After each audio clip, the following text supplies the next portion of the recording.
Oh, hey, no ad. I get to just exist right away. Thank you, Twitch, for not giving me an ad. Anywho, hi, guys. Hello. I don't know why the casual tone. Hi, guys. How you doing? So, years ago when I was,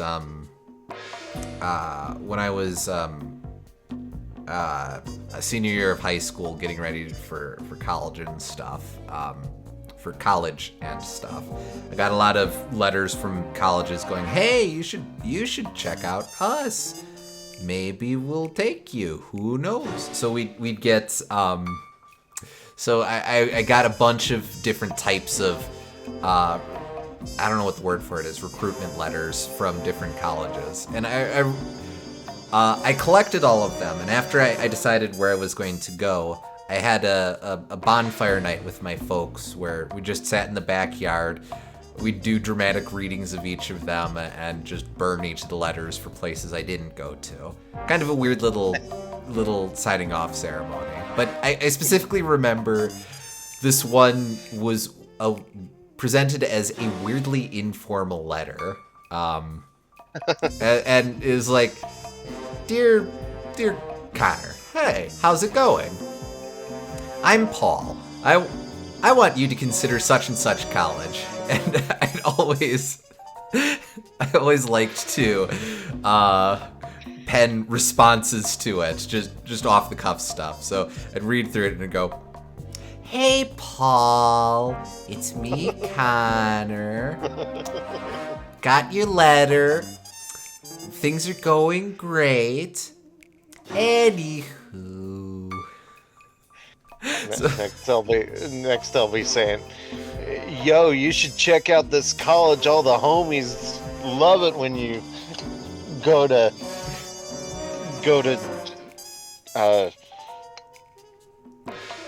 Wisconsin U." There you go. See, the sad thing is, we are now the generation of people who are probably sending out those letters. So, in point of fact, there's probably at least one college administrator trying to sound cool and hip with the kids by using 90s slang like that.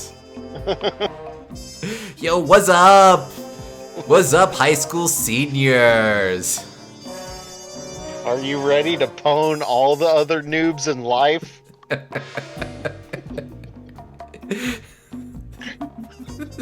Good lord. Heaven forbid. Hi, I'm Paul. Exactly. In fact, knowing me, I was probably trying to invoke that Paul the Triclops chimp in that. Also, hey, SG. Paul the Triclops chimp is my favorite character that exists as the logo of a company. In advertisements, I think. That sounds exceedingly specific, but then I don't have anything off the cuff for a counter offer. Because it's not like a commercial character. Yeah,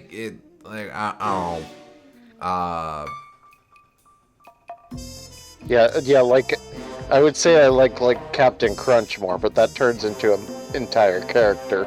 But right. As far as a character that exists as a short animation to advertise a company, I think Paul the Three-Eyed Chimp is my favorite.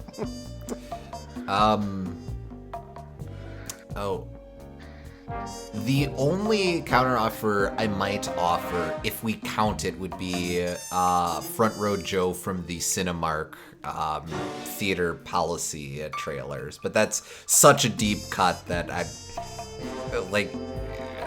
no, Paul is fair. I don't blame you. I don't know who that is, so fair enough. Cinemark movie theater chain had these in the 90s. They had these policy trailers, basically the for people who go to the movies, the part of the movie where it's like, oh, here are the these are the cool movies. Remember to silence your cell phone. Get popcorn.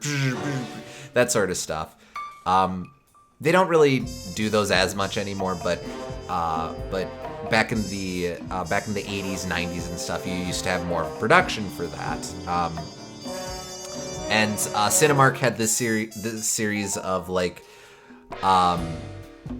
minute, 2-minute long policy trailers starring Front Row Joe, who is this cool-looking cat dude who would go to the movies and get popcorn and stuff, and it was all set to this pretty swanky music. They had a whole series of these where like one was a doo-wop style, one was salsa style, and they'd have like this trio of backup singers who were just singing about it, and meanwhile there were these two dastardly cats who were doing all the wrong things. Like one was schlepping out to light a cigarette, and the singer cats would chastise him in song, and it's just ridiculous amount of style for particularly for what this thing is. Again, the thing that you look at, you get at the start of the movie where it's like, yeah, stop preaching at me. You can do it with style, all I'm saying.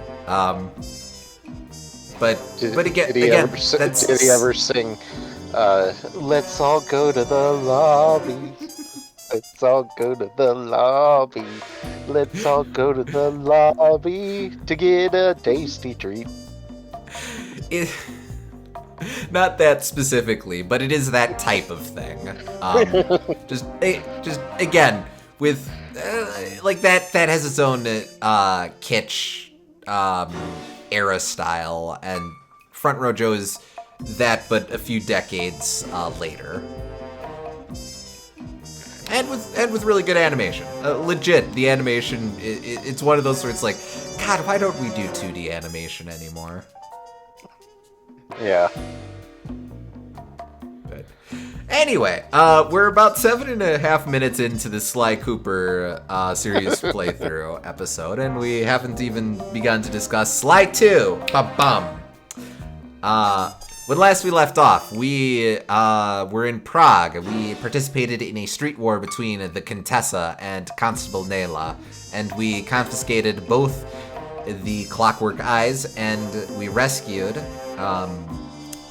Inspector Carmelita.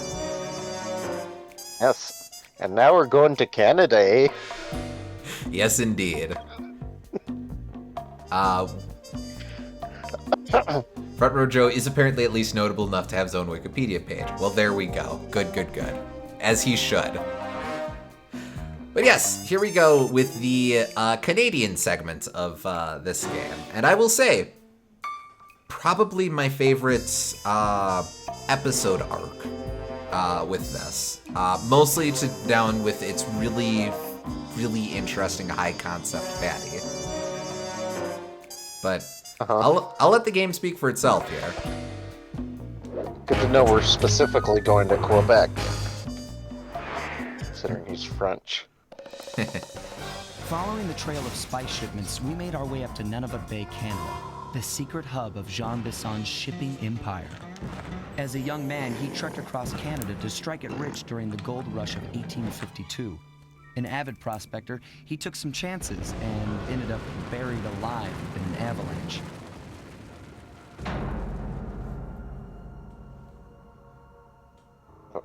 Miraculously, the quick freeze kept him alive, and 120 years later, thanks to global warming, he thawed out. A product of his time, he dreams of taming the wild north, damming every river and chopping down all the trees, with progress delivered at the sharp end of an axe. Shipping spice for the Claw Gang proved a lucrative way to bankroll his one-man war against nature. And yet, I have to feel a little sorry for him. He's just a normal guy from the 1850s. Back in his day, he'd be a hero, but today, he's a villain.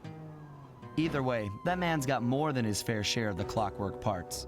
What a low-tech guy like Jean Bisson is doing with robot parts is a mystery. I almost don't want to know. But as always, it's only a matter of time before I find out.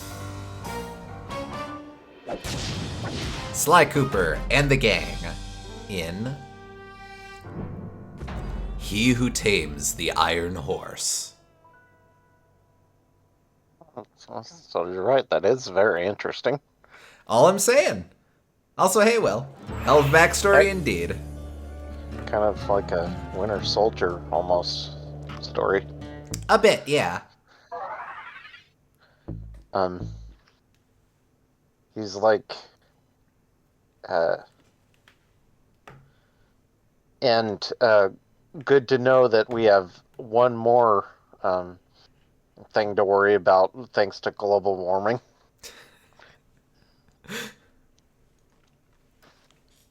Yes, A gift indeed. that keeps on giving. On top of everything else, we might accidentally thaw out dudes with century and a half outdated morals. Yes. What a thing to suddenly jump to after the last arc. Indeed. How's it hanging? Pretty good, pretty good. Just getting started here.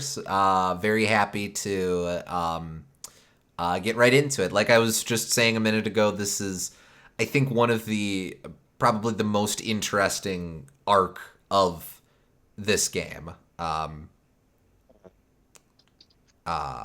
So eager to dive right back into it. Dudes with century and a half outdated morals. You mean we don't have enough of those already?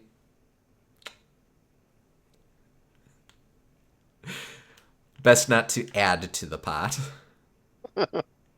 All right, we've got some new goodies here. Bentley gets the hover pack, extend your jumps by hovering in the air.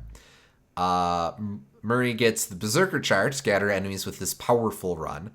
And Sly gets silent obliteration, finish off juggled enemies without attracting attention. We can afford 2 of these, which is to say we can afford not Murray's, but the other 2.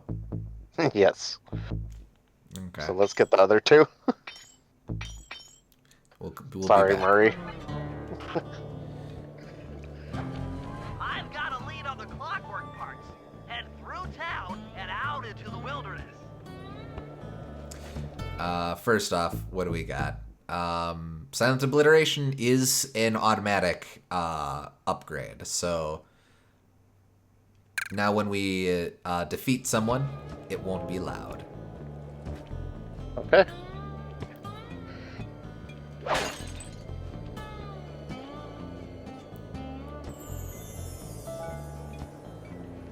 Oh, wait, how did they drive into that? Over the ice, of course. Oh, well, it's not It's ice. not ice, that's the top of a mountain. Is there like another entrance here? No, I think they just along the dock.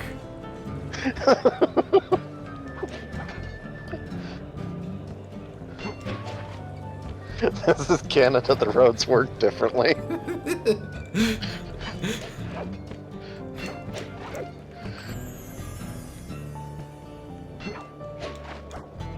Heck, come on.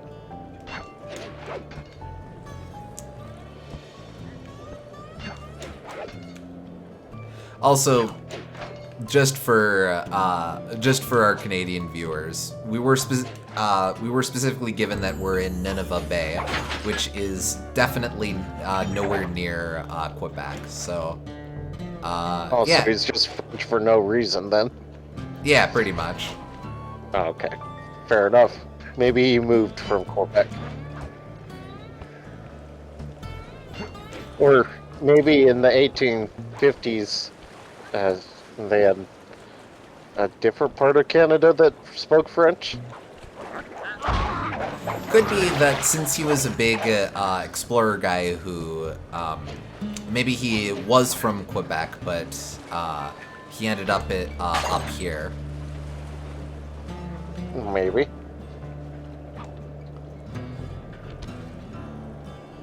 Not every French Canadian person necessarily lives in Quebecois, which you are about to catch, but No, I'm not saying that, but it feels like if they were going to have a French-Canadian person, they would be from Quebec.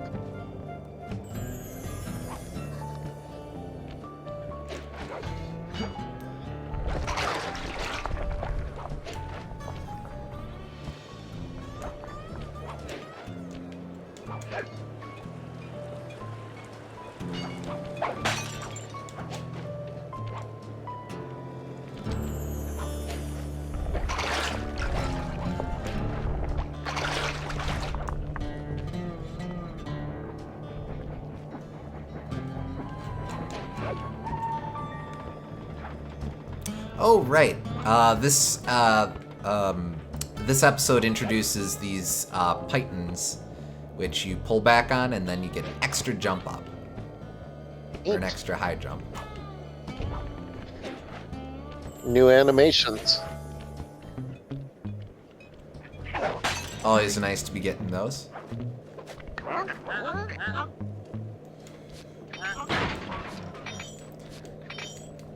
I guess you missed us.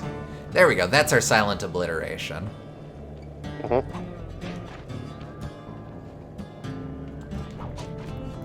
Also, yes, the minions are Canadian geese.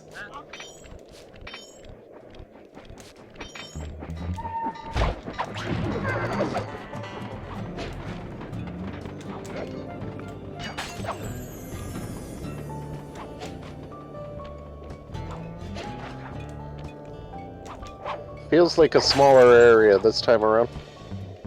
Well, this is only part of the area.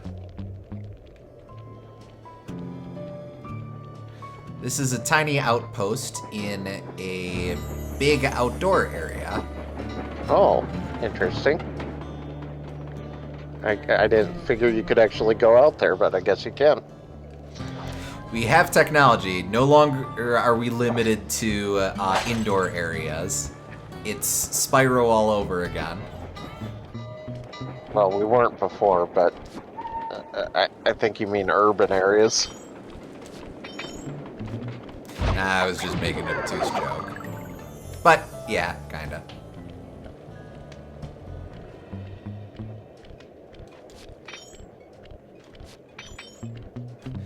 Watch out, he's armed with a snowball.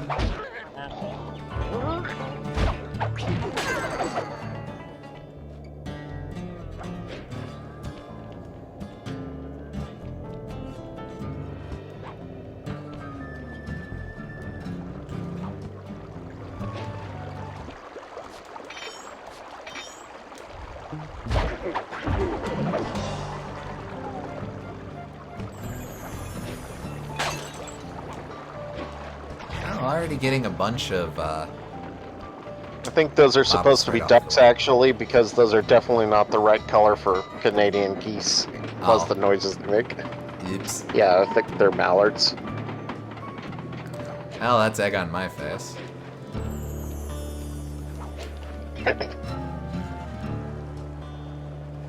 And I'm supposed to know mallards.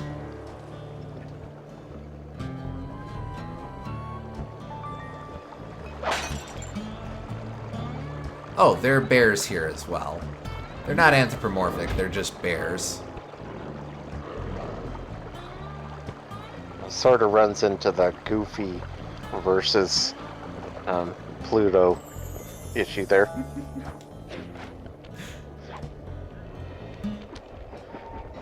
And yes, Goofy is definitely a dog because he was originally known as Dippy Dog. Mm-hmm.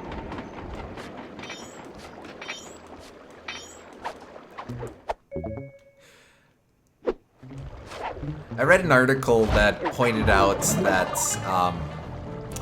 in the Goof Troop cartoon, Goofy owns a dog.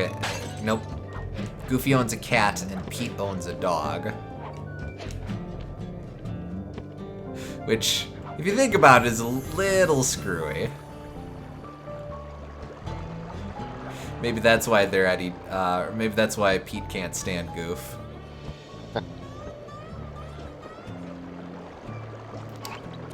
Well, that's where we want to be.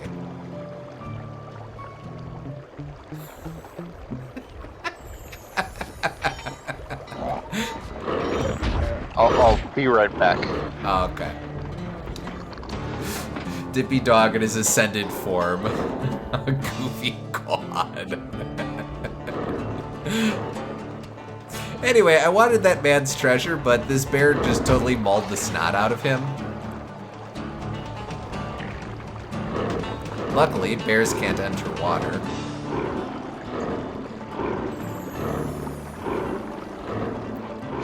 Unluckily, I eventually need to leave water. I'll stall for a little bit while we wait for Gooms to come back. Let's me explore a little too.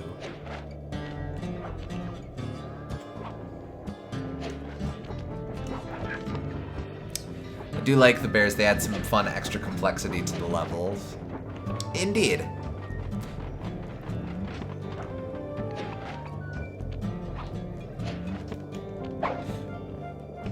Maybe the bear is Banjo's cousin sent by Microsoft to sabotage the PS2. I like where your head's at.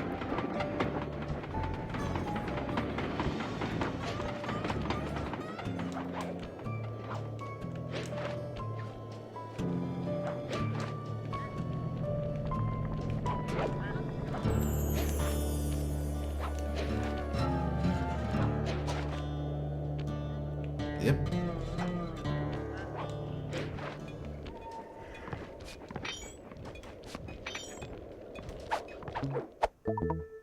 Nice. Aw, come on.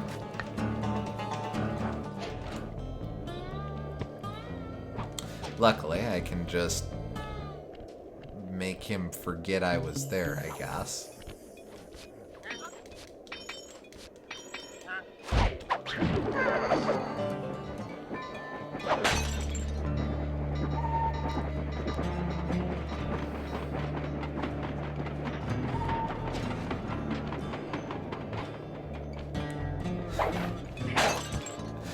Banjo doesn't like to talk about cousin washboard TBH.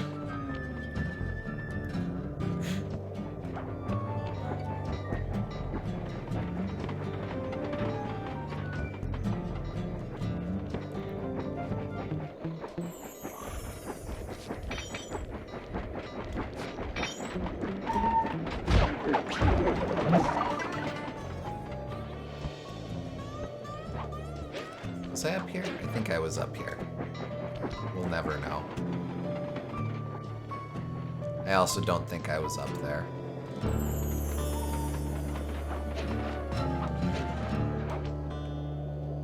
Oh, sideways pitons.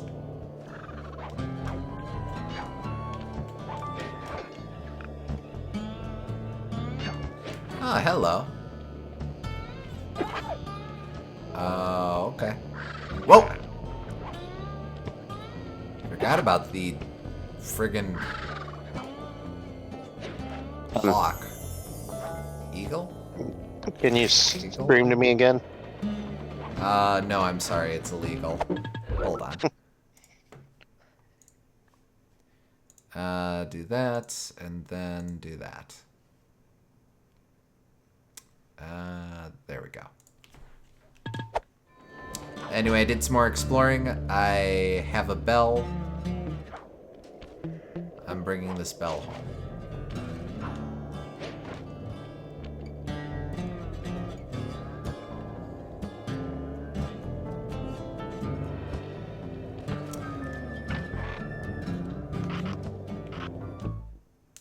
Don't think I knew about the eagles.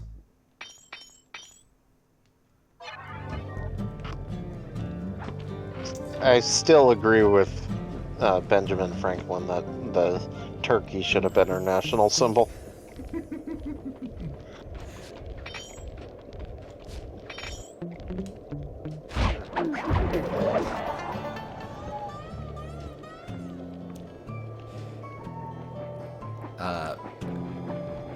What? You definitely favor the actual predator over the scavenger? Turkeys are predators? Yeah, man. I always assumed they like picked at things like like chicken stew. Turkeys are extremely aggressive and extremely powerful, too. Keep in mind that with all that muscle, they're essentially feathered bowling balls that come barreling at you. Really? Because I've seen a lot of wild turkeys and never been remotely threatened by one. I mean, they're not like cassowaries where they're just pissed off at the world. But if you get up in their grill, they do not back down. It feels like you're punking me. Not really. Come from a hunter family.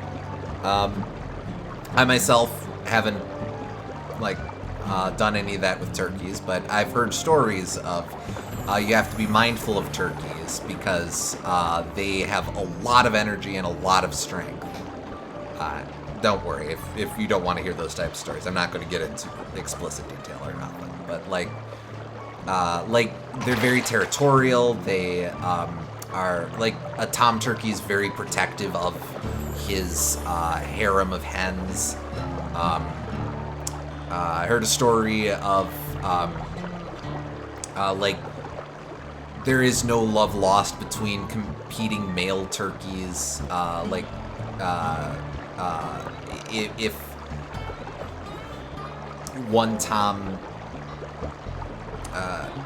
tom gets the opportunity to take an advantage over the other, he absolutely will.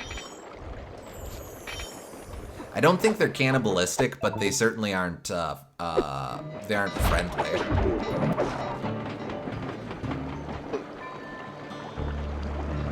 So what do they eat?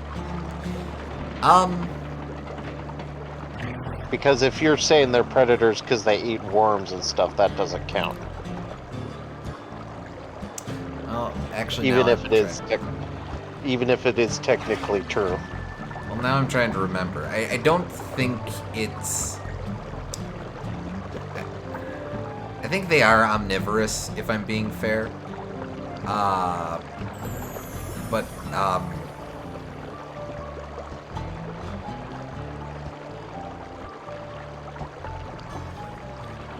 Damn, I'm drawing a blank. I don't think they, go around eating field mice or anything, but they'd be the right size for that. Yeah. Alright. That cabin may seem rustic, but don't be fooled. It's the control center for Jean Bison's trade empire. Sneak inside and raid his files. You're sure to find out where he keeps his clockwork parts. Ransacking his files doesn't sound hard. Now, climbing up a sheer rock wall, that'll be a challenge. You're in luck. Before Jean Bisson took over, this used to be a popular destination for rock climbers. Some of their old wall hooks are still around. I'm guessing I just jump and hit the circle button to latch on. That's right. And remember to lean back before you spring off the hook. You'll get more altitude. Thanks for the tip. I'll give it a try. There we go, a little formal introduction to that mechanic.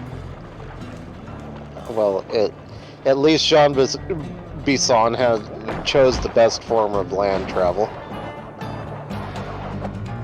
I forgot about the moles. He may be a criminal mastermind, but at least he isn't wasteful in his choice of locomotion.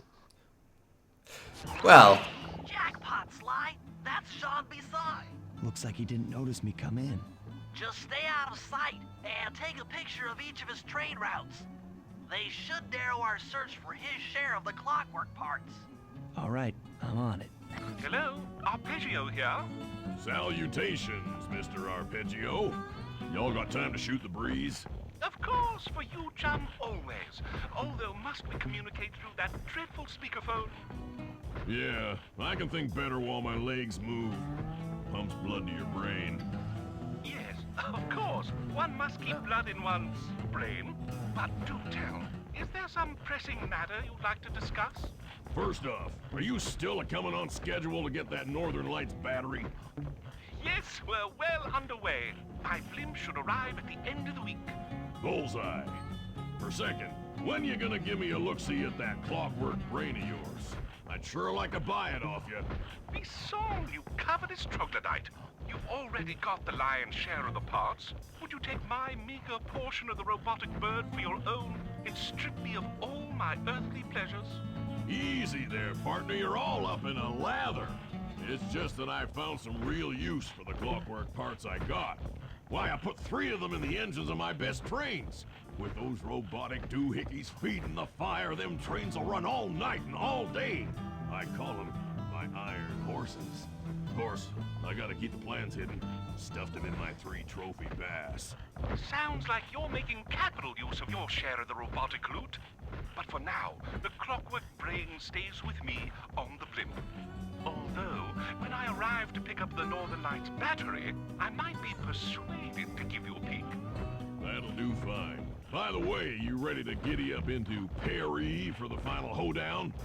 Yes, the blimp's hypnotist wavelengths conform to the specs drawn up by the Contessa, and Dimitri, before his unfashionable capture, did a bang-up job of distributing spice through his nightclub. Sounds like all you're missing is some Northern Light electricity. You're correct, sir. Yours is the final piece to the puzzle, the missing link. Once the battery is aboard, nothing will stand in the Claw Gang's way. Paris will be ours. Yeah, okay. So, I guess I'll be seeing you at the end of the week. Right, farewell, Bisson. Stiff upper lip. Ta-ta. Why does he have a Texas accent? Oh yeah, huh? If he's French, Canadian.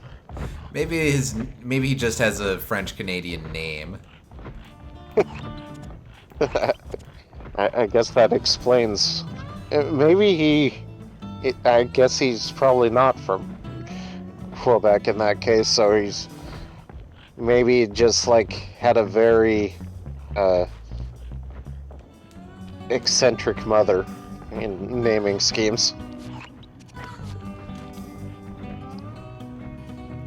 Unfortunately, I do have to be standing to take pictures.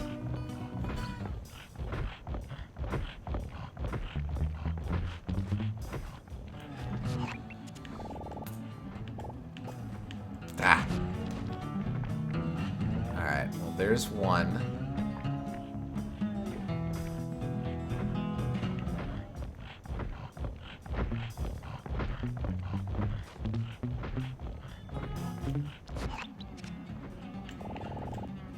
Ah, come on. Alright, well, we'll have to work our way on over. I suppose I should have been doing this while they were monologuing, but... Could be of French Canadian descent, but grew up outside of Quebec. Possibly, yeah. That's a lot of travel for someone that in 1850, though. So maybe he, maybe he used his brain empire for that.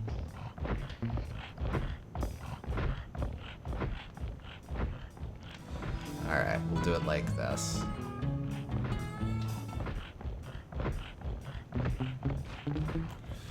Come on. No, why?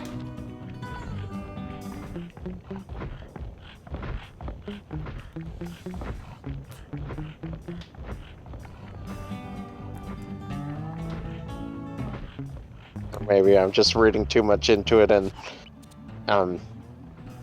he's from cowboy times, so he has a cowboy accent.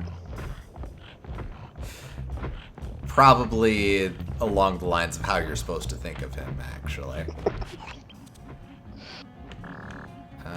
Come on, that one? That one. Nope, why? No, stop! Yeah!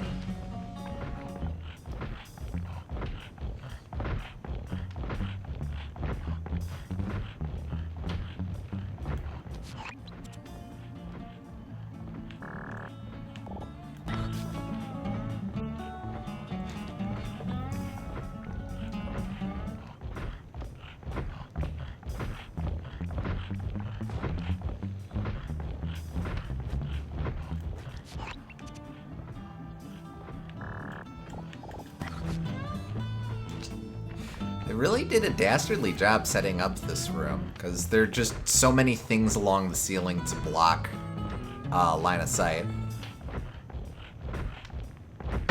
What? Oh, A oops. thief?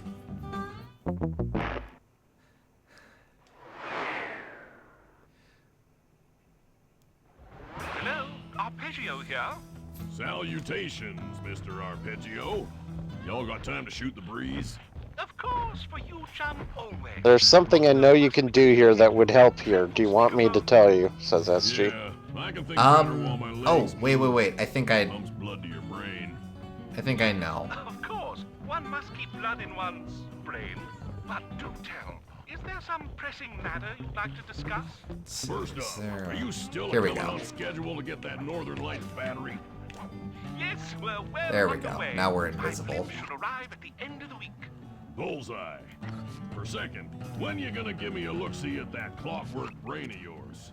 I'd sure like to buy it off you. Be sown, you covetous troglodyte. You've already got the lion's share of the parts. Would you take my meager portion of the robotic bird for your own and strip me of all my earthly pleasures? Easy there, partner. You're all up in a lather. It's just that I found some real use for the clockwork parts I got. Why, I put 3 of them in the engines of my best trains. With those robotic doohickeys feeding the fire, them trains will run all night and all day. I call them my iron horses. Of course, I gotta keep the plans hidden. Stuffed them in my 3 trophy baths. Sounds like you're making capital use of your share of the robotic loot. But for now, the clockwork brain stays with me There we on the go. blimp.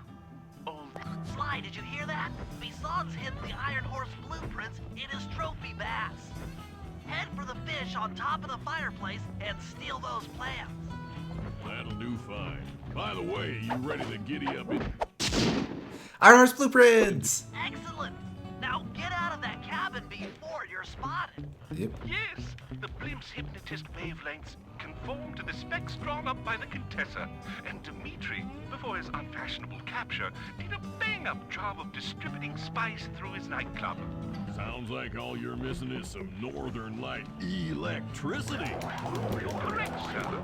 Yours is the final piece to the puzzle. The missing Safe. Everyone knows rapid sliding is the stealthiest of maneuvers. I think we'll find the other trophy baths above the mantle in the 2 remaining cabins.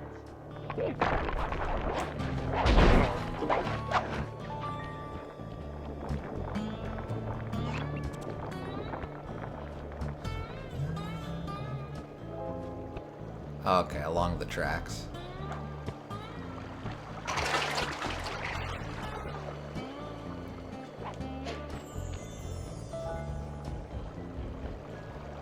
These mole guys remind me of the non-stealth enemies from the first game. Kinda, yeah.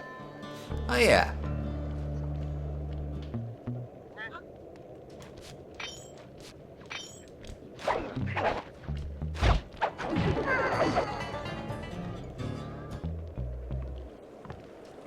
I hear a There's bottle. a bottle, yes.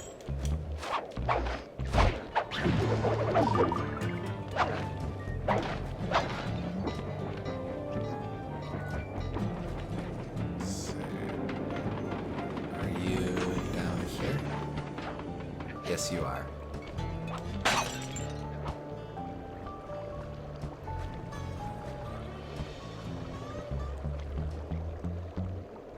Not sure if these guys have old-timey firearms because that's what Jean Bisson gave them to use, or if they've got old-timey firearms because they were also frozen in ice for 150 years, or if they got old-timey firearms just because they think they're cool. Yeah, I think they're just cosplayers, to be honest. Ah, gee. Yep, just like I thought. Get to the fish above the mantle and steal those blueprints.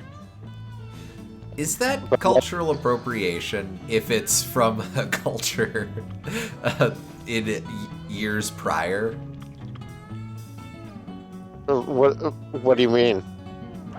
Like they're cosplaying as 1850s guys, and like, normally it's whatever because there isn't anyone around from the 1850s. But there is a guy from the 1850s, and that might be insensitive to him specifically.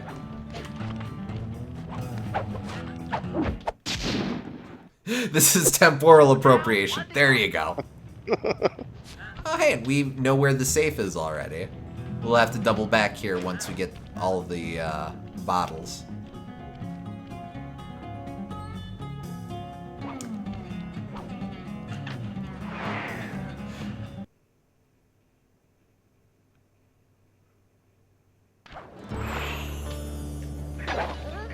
I mean, given how much people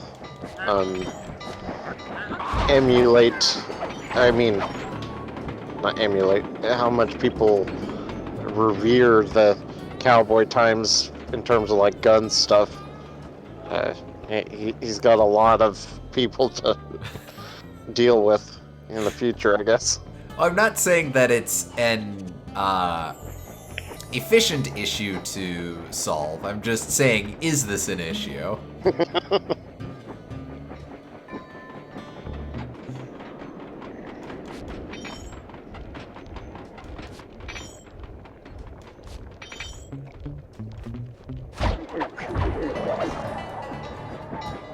I have a feeling that the kind of people that are super into like Colt revolvers probably aren't the kind of people who would care about cultural appropriation. Unfortunately, this is true.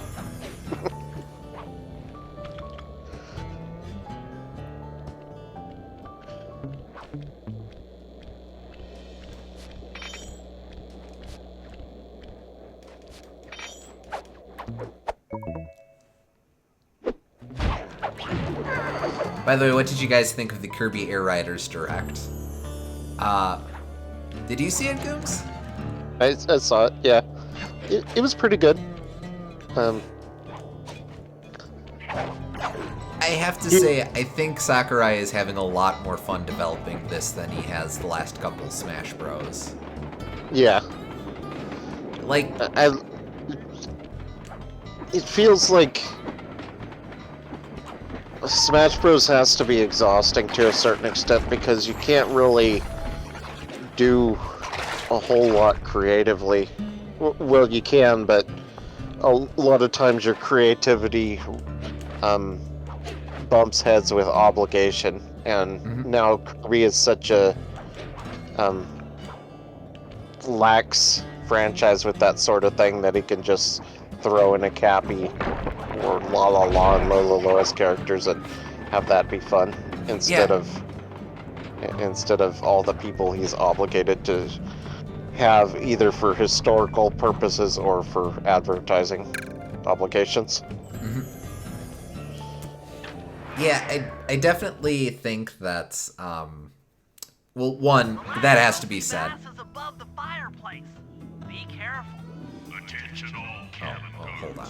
I've heard tell from the boys at Ponderosa Cabin there's someone been in my hidden blueprints. Everyone stay sharp. This ain't no summer camp. I don't pay you boys to lollygag while there's a thief in these parts. Wait a sec, I can like just go over here.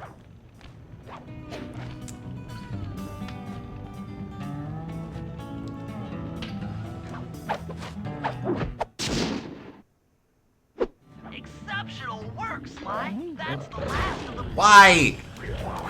I had no control over that. The game just decided I should jump into a bottle. They should have booby-trapped the last one of those with a singing fish. Oh, that would have been fun. Isolate and track the Iron Horse trains through that satellite dish. Top of the mountain, huh? Shouldn't take long. But yeah, so for one, it has to be said, I love the offbeat character picks. Like, to an extent, it's aside from the characters, the recurring characters we would expect, you can tell that most of the weird choices are from Sakurai games. Okay, sure, fair, that's fine. But it is still quite fun to see Lolo and La La La be relevant, or... I don't know. He's doing pretty good with representation. Like, he has DeRoach in it, and he has Smagman, and he has Tortilding, and Tortilding's fun. The Stone Wispy Woods guy from Amazing Mirror. They might be useful. King Golem. King Golem is a really fun deep cut, yeah. And I said this on the Discord server, but I really like that Sakurai's interpreted Tortilding as the first boss from Contra 3. Like, yeah, okay, why not? Sure. This is great. We've got total access to the train's GPS system. It's all on my computer. Head back to the safe house. I'll crunch some numbers and give you and Murray the rundown.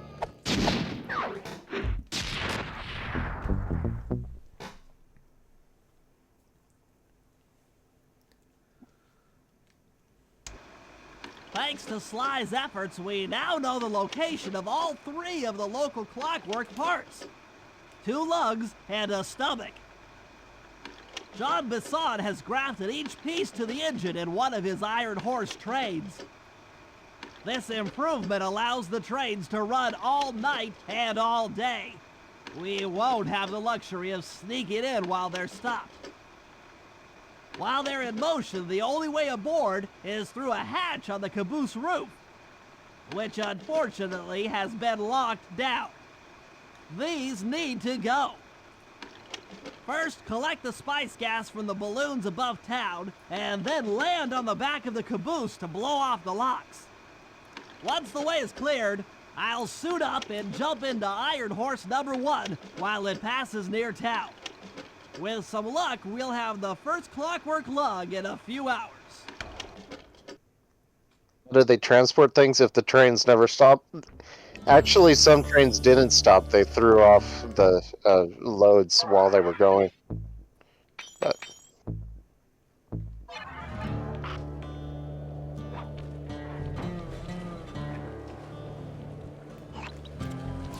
Let's see. Mission-wise, we have Sly with Spice in the Sky, Sly with A Friend in Need. That might be it. So, deal with it. Let me just double check. Yeah, just the 2. Huh, okay. I'm gonna grab that treasure that we saw earlier while I'm thinking of it. Regarding playable characters, I feel like the only glaring omissions at this point are Adeline and maybe Elflin. And I feel like they're still saving some characters to be surprises when the game comes out. That wouldn't surprise me. Yeah, I very much hope we see Adeline in there. Well, the thing, they have unlockable characters, so it would seem strange to reveal all of them when the characters are unlockable. But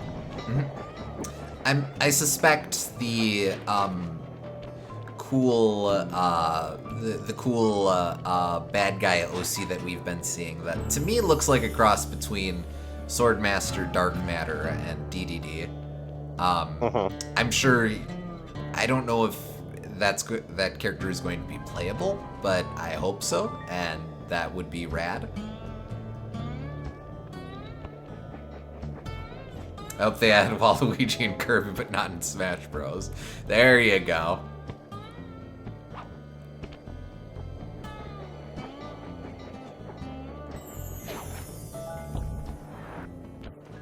I keep forgetting I have the paraglider now.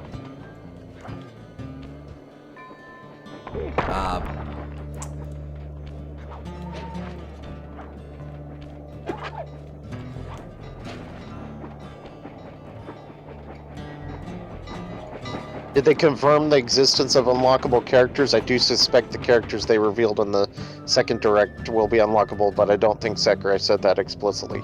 Yeah, I did. It was in the checklist segment. He said that after you get a character, you'll get, if you get them more than once, then you get different skins of the character, which implies that the first time you get them, you unlock them.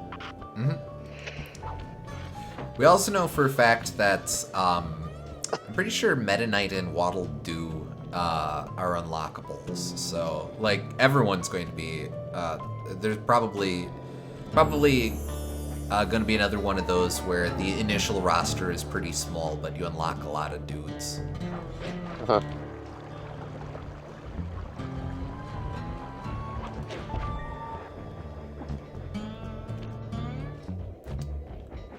Can I pickpocket the bear?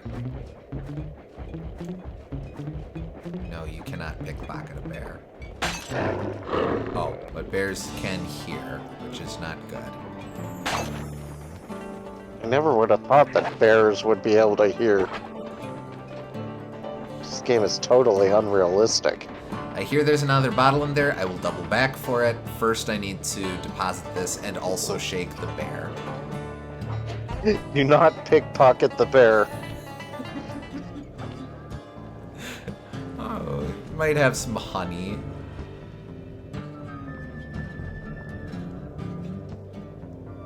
Not shake the bear either.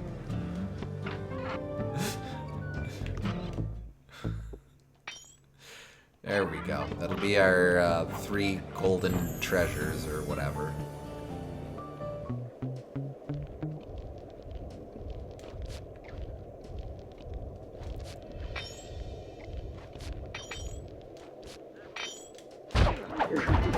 So what are your thoughts on gummies?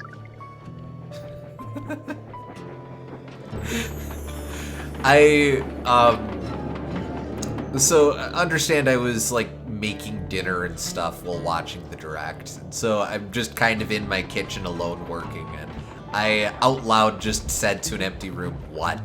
when I saw when at that part of it.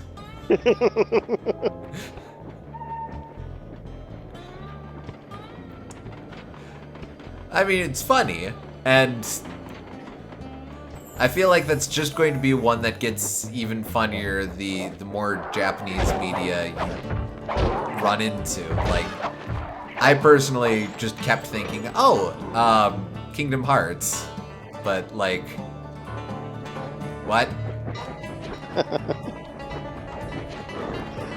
Haha, bears can't climb.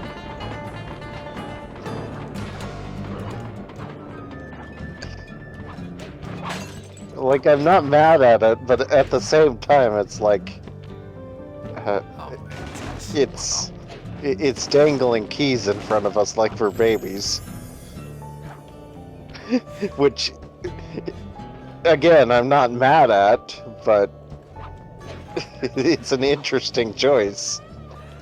I mean, yes, but more video games need to just be willing to do silly things like that. Like, yes. Like, they have the freaking Club Penguin lobbies going on. It's like, okay. I mean, this is way more interesting than a lot of other offers we've seen for online menus.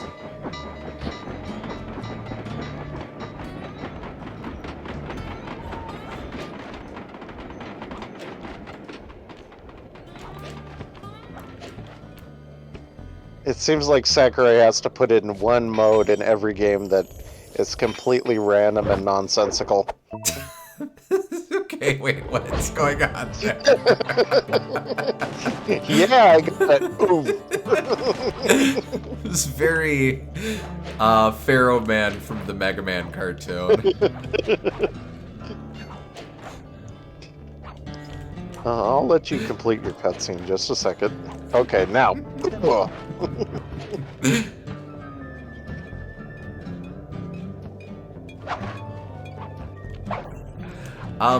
I also think it's interesting that,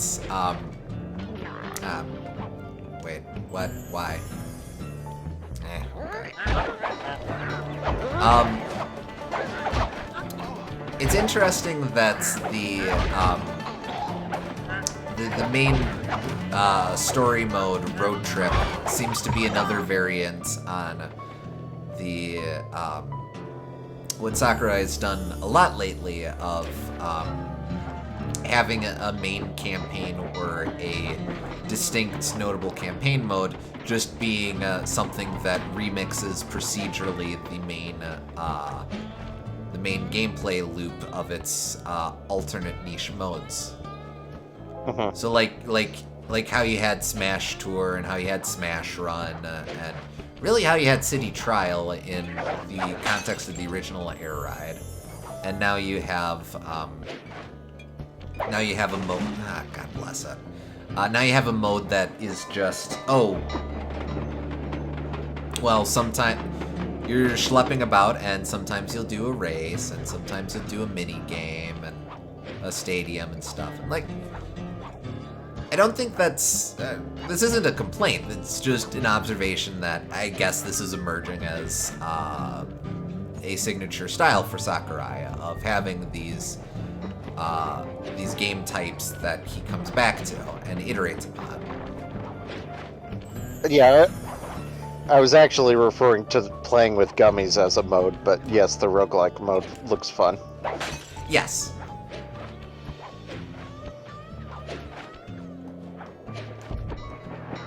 Anyway, I think the main thing I'm really interested in is seeing more of are the bosses. The ones they revealed seemed really cool. Yeah, they do. This is like one of the only times you'll hear me say this because I feel a lot of modern gamers are pansies. Okay, go on. But I hope they make the bosses easier because DDD was vastly overpowered in the first game. Did we ever beat DDD in our I don't think so. Yeah, I don't know that I've ever beaten him, but you have to beat him in order to unlock him, don't you? I don't know. I think I unlocked him, but I don't remember the specifics.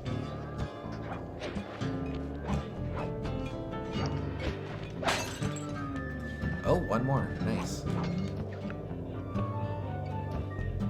Well, hell, at this point, let's just get the last bottle.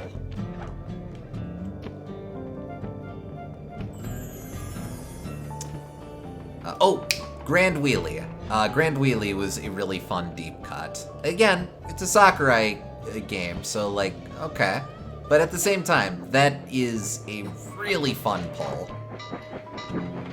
Makes a lot of sense for the game they're in, of course, but... Absolutely. Yeah. Well, it's just interesting. I would think if Sakurai wasn't attached to this, we'd get an OC wheelie that boss fulfilling that role. It's a very weird qualifier, but like... I don't know, it's just neat to have that specific character show up again. I think DDD and Air Ride is actually just one of those gaming myths like Sonic and Melee.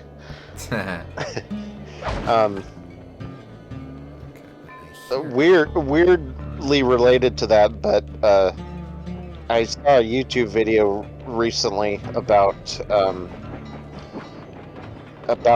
the item boxes, the special item boxes in Mario Kart 64, and how some of them are hard-coded to give you spiny shells. Oh, yeah, I've heard that. Apparently, like, he kept getting tons and tons of comments that are all like, no, it's just because you waited and you were in 8th place that in order to get the special item box that you got a spiny shell. I was like, has this knowledge been lost to time? Because I've always known that those were spiny shells. It's like in very, very early Mario Kart 64 competitive days. There's a better way I could phrase that, but nuts to you guys. in the very early days of the competitive scene, there's this one website that I followed that was a professional from that era talking about skips and stuff. One of the earliest skips discovered in '97 was that you could use the spiny shell to boost yourself on Koopa Troopa Beach to make a jump you couldn't otherwise make by blowing yourself up in first place with that. Yeah. So like, it is very much that. It is indeed hard-coded for that sort of thing. I just suspect people don't know that, and that's a deceptively obscure piece of information. It's also a surprisingly good defensive item. Like, most people just launch their spiny shell immediately, but the thing about the spiny shell is that it's completely invincible, so it protects you from red shells infinitely. Oh, and see, that I didn't know. Interesting. And also, if anyone bumps into you from behind, it will cause them to spin out while you have the spiny shell held behind you. Oh, that's neat. So they can't bump into you, and you're protected from items. It doesn't usually come into play because you're in first. At first, if you are in first, if you're not in first, you probably want to launch the spiny shell to hit the people in first. So you won't be using it defensively. But if for some reason you're able to hold it that long, it's a good strategy. Sure, makes sense. Alright, so I know the last bottle is somewhere around here, but I keep missing it.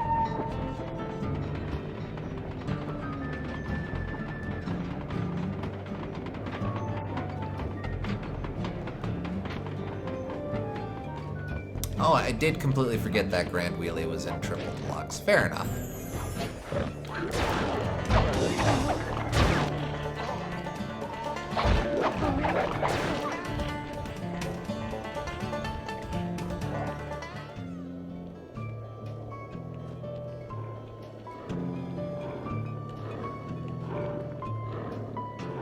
Like, you guys hear it too. Wait. Oh, wait. I have an idea.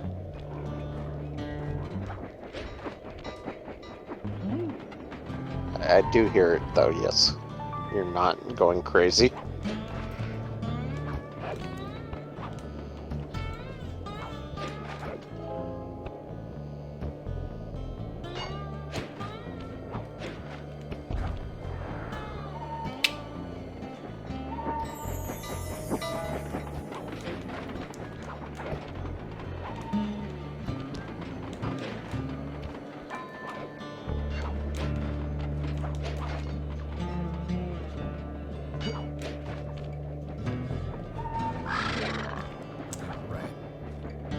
About you guys.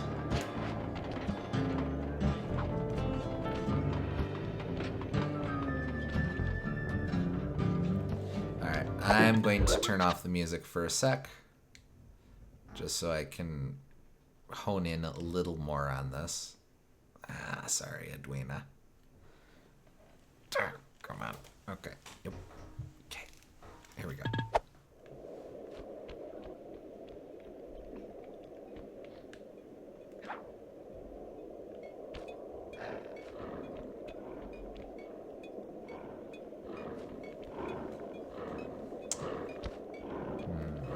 I'm going to try something. Maybe it's in the bear caves. And I'm hearing it through the ground somehow.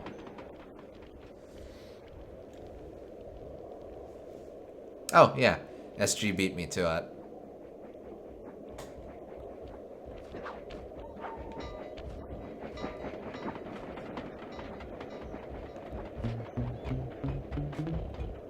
Yep, there it is. Oh, in fact, I heard this one before, but because I was busy swiping the treasure, I blitzed past it. That's right. I remember it now too. Alright. Well, now let's get some music on for the running away from a bear. Was that the one you sequence. said you'd go back for earlier? Yes, it Yeah, was. it was.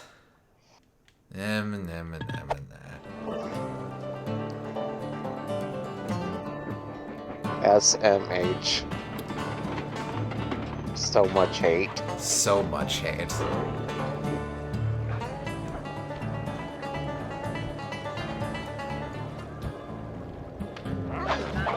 Hello and goodbye.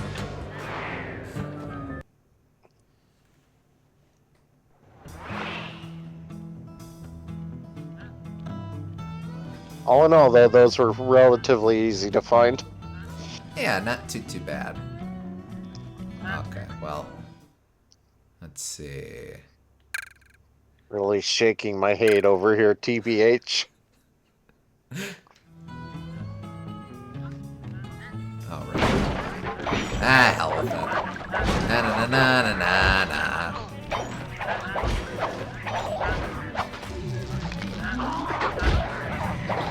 Oh, well, I just incinerated a man.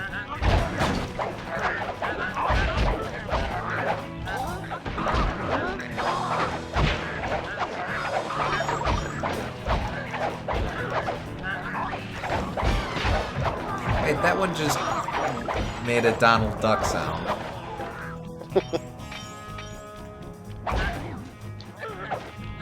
You'd think the ducks would be the last people to join up with someone who's probably a hunter like Jean Bisson.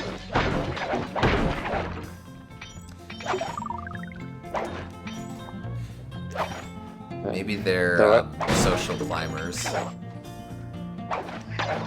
Though I guess if the duck hunt dog and duck hunt duck can become friends, then anything is possible. It's a strange new world we're in. Jean Bisson's in for another rude awakening the next time he checks in this vault. The Too code soon, should Bentley. be 129.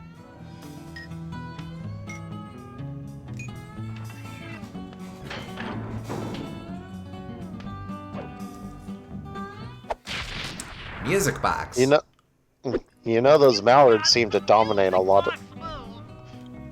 You know those mallards seem to dominate a lot of this frozen area. I guess you could say they cast a cold shadow.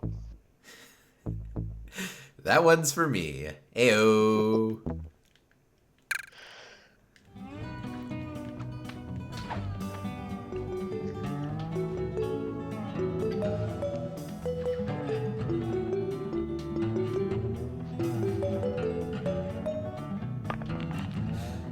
So music box is alarm clock, except it makes him sleep.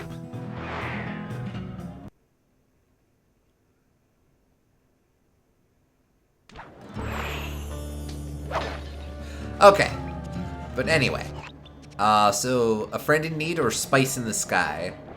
Do we do the one that's here, or do we make me schlep over to the other one? You've got a friend in need. You've got a friend in need. Sly, it's awful. I can't believe it. Slow down, Bentley. What happened? Murray, he went out looking for a snack and got captured by Inspector Fox. Carmelita? She's here? Don't worry, Bentley. I know how to handle her. But I don't know where she's locked up, Murray. I'm used to having all the facts. Calm down. Carmelita's not cruel like the Contessa. I'll follow her without being seen. She's bound to check on Murray sooner or later. Okay, that's a good plan. Just don't get caught too. I don't want to be alone again.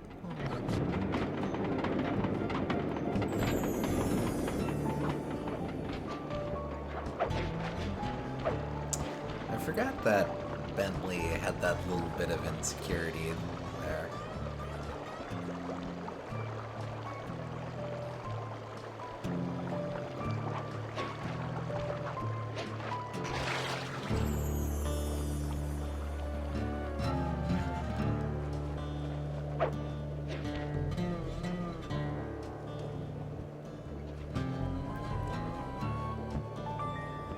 Is she wearing a toque? A what? A little, like a little hat. Yep. I don't know if I'm familiar with that. It's a very, very Canadian hat. In that case, yes, probably.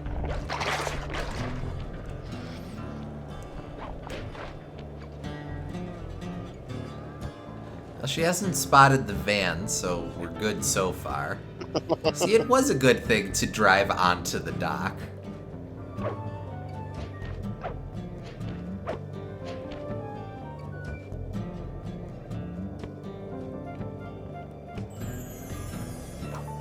Yeah, toques are a type of winter hat popularly associated with Canada. Let me see.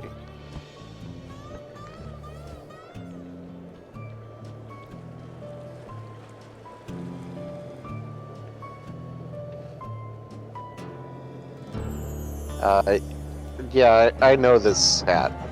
I just never knew the name of that hat. One of those where it's a useful name to know once you have it. Man, rip those coins, I guess.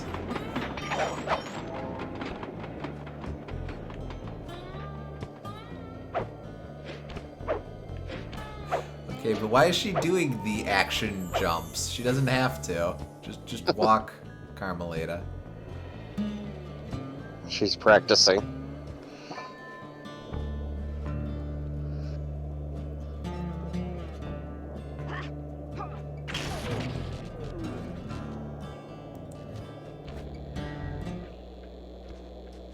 Hey, criminal. You doing okay in there? I know it's tight, but you won't get shocked if you hold still. I'm okay. And thanks for that bag of jelly beans. I was starving. Won't be long now. Once I bust the other members of your gang, we'll get out of here. I'm grateful for the jelly beans and all, but aren't you on the outs with Interpol right now? I'm an honest cop. Busting the Cooper gang will prove my innocence and show everyone that Constable Neela set me up. You mean Captain Neela? I hear she got promoted. Whatever. Just sit tight. I'm going to look for your pals. I mean, that would just be I've come to break you out. doing it without a license, so that's another This thing crime. is triple Well, yes. padlocked and Inspector Fox is carrying all the keys. Come on, buddy. You know I'm an expert at pickpocketing. She's tough, Sly. If you manage to get a key, you'd better run for it. Carmelita's sure to notice and chase after you. Leave her to me.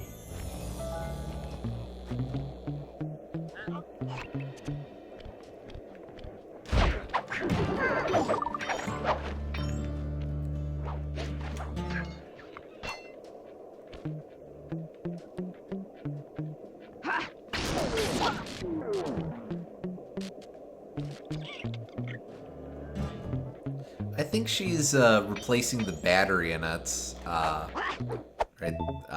whenever she fires. That's cute. What? My keys!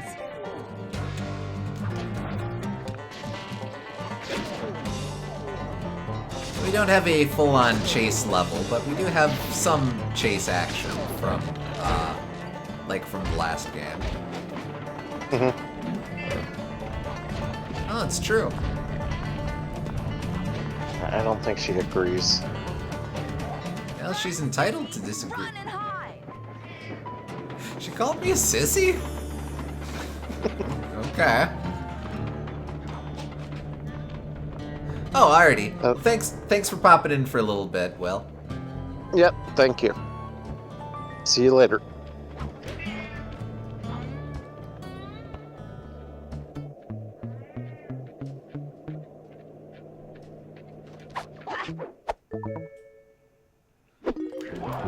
You can't sneak up on me.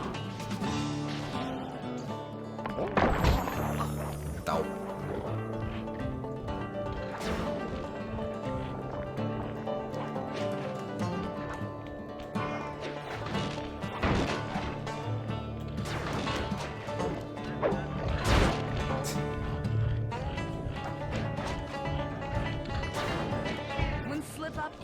mine. This is a good choice for this level too, because it's a lot more open than most of the other areas. Lots of, which makes it more dangerous. It makes it easier for her to shoot you, but it also means that once you do get the distance, then it's pretty clear when you're safe from her. Agreed.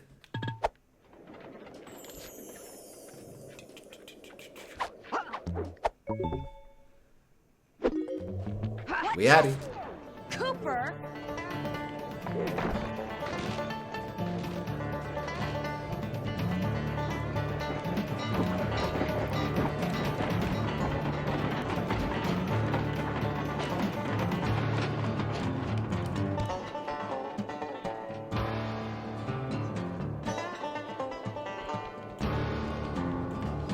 I'll find you. You know I will.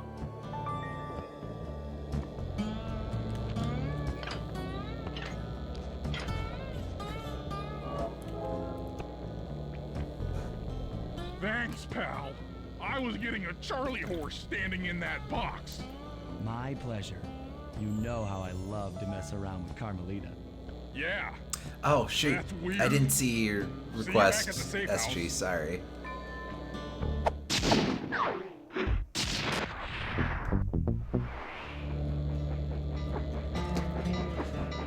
I'm sorry. I missed the chance to endanger a friend.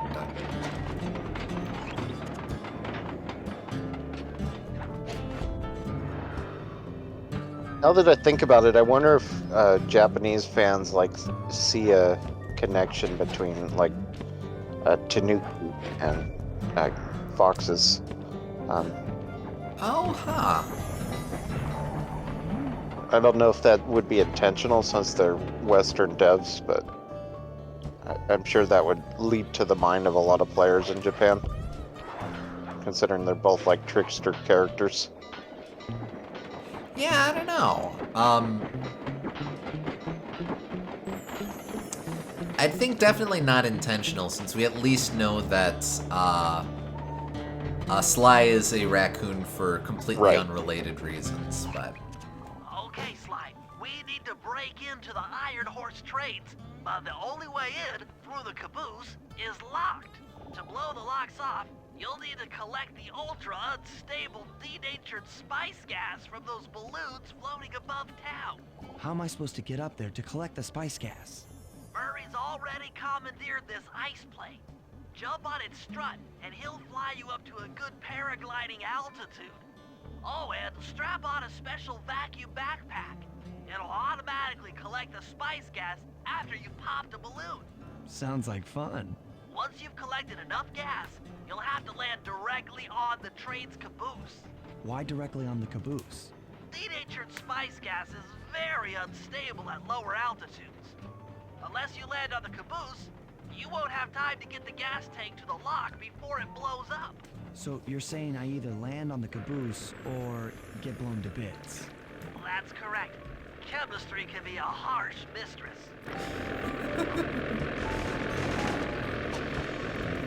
If I remember correctly, the train just stops when it hits her, or she's otherwise unfazed.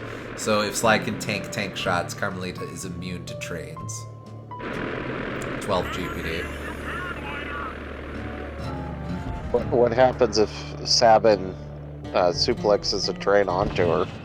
Like a unstoppable force versus an immovable object.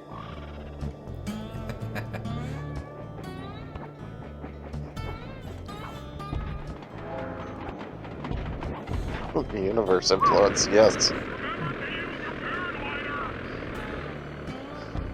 Oh.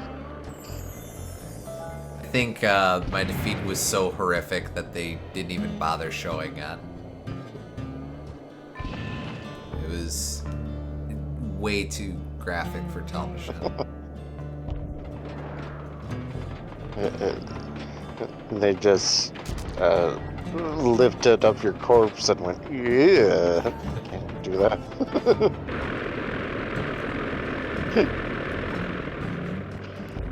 Okay, but I need to get more spice gas too, so let's do that.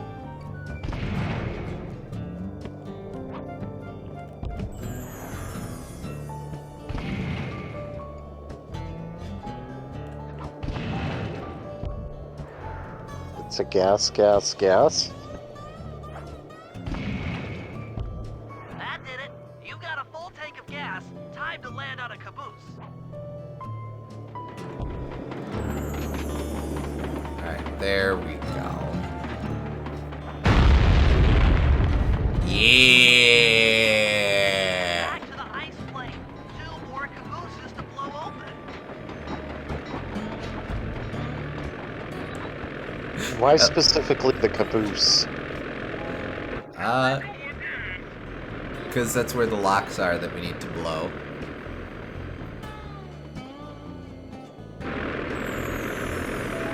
I like the maple leaf particles being left behind by the balloons. Didn't even catch that. That's great.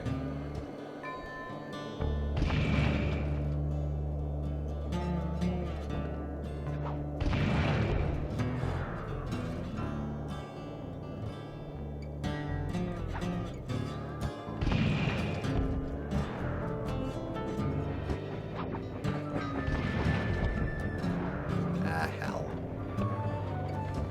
Well, crap. These balloons are filled with raw filtered Canadian.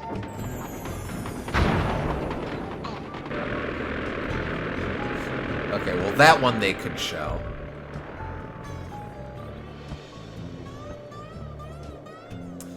The game tooltip is speaking directly to us.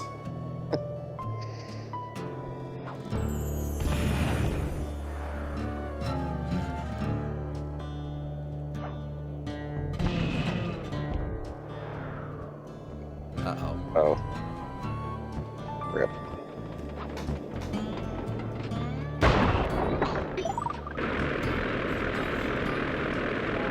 Well, we healed somehow.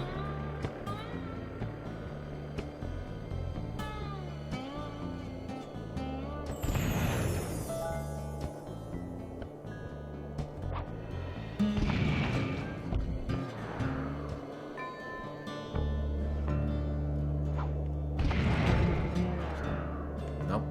Nope. I said no.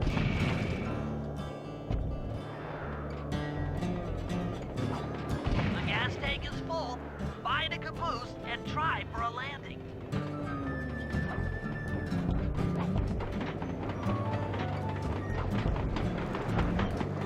Why? It's okay. See, he's still standing. Yeah, I did get some money from that one failure earlier. I guess the payoff or the play is to grind money by dying on things. You're worth more dead than alive. Ew. Wait, no. Hey, no.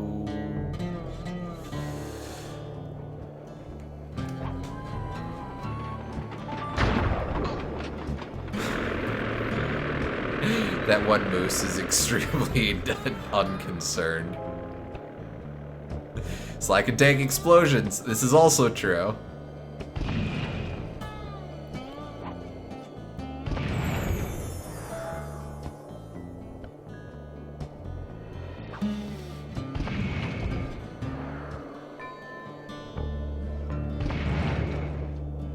Left.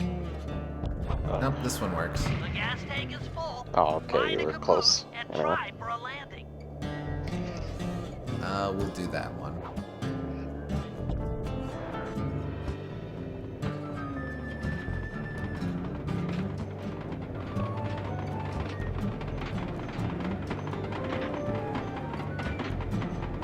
There we go.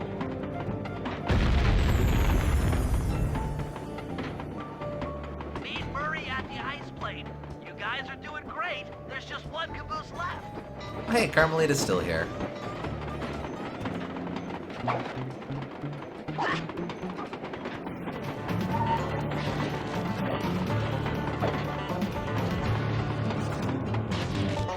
Unfortunately, I managed to catch her as the trains were leaving.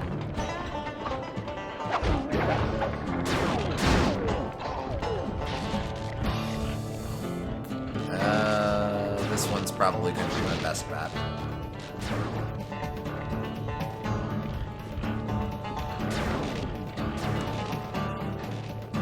Yep, here we go.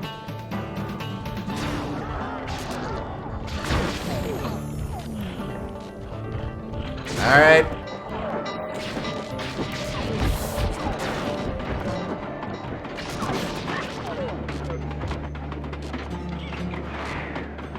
What was that dance?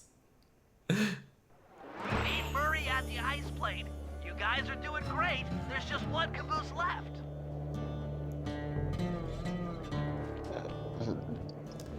Did you get her in front of it, or did she just kind of move to the side? I think she was by the side. Alright. Here we go. Come on! Her. Ah, man.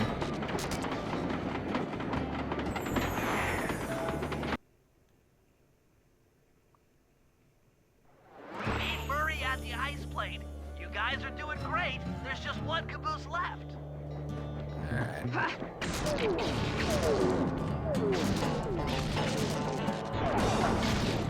Well, let's try this again.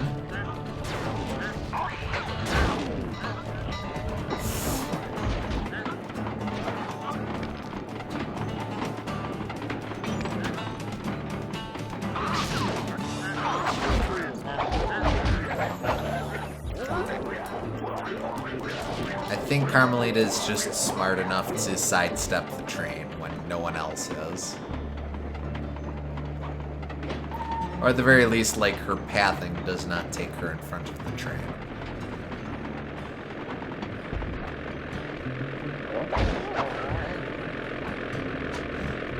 There's probably some way to force her in front of the train, but...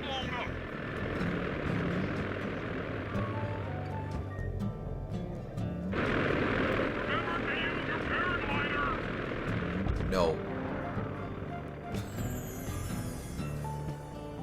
Actually, that'd be a fun little challenge. See if you can... Gas is lighter than air.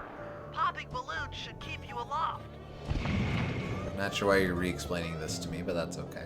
There'd be kind of a fun challenge, maybe to see if it is possible to do it without ever pulling out the paraglider.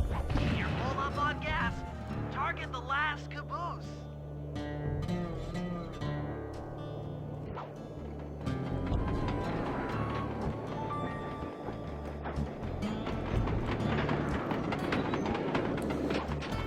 There we go.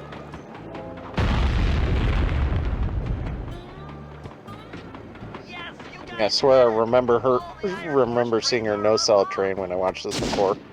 Could be. It could just be bad. I don't deny this possibility. Oh, well, what mission do we have left? Pardon me, Mole. I don't have time to deal with you. I have more curiosities to... Oh, there's a Bentley mission. Yes. That I completely missed. Oh, forgot about you. Out of here.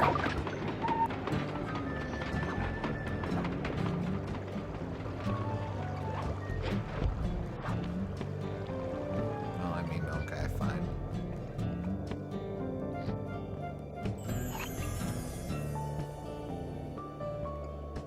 I think the Bentley mission was available before now. Ah, fair. Well, no matter.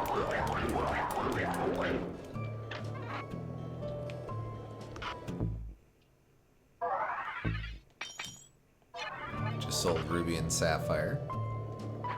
I think I would get a lot more for those. You need an emerald too. Soon enough, I'll have one of them special Iron Horse trains come by and pick it all up for distribution. Stay sharp, and once this here spice business is taken care of, we'll have ourselves a hunting party. Go out into the woods and kill us some bears, eh? Oh yeah, what's our new thing? Hover pack. That one. Yeah, we just straight up have a jetpack now. Not a great jetpack, but it is a jetpack.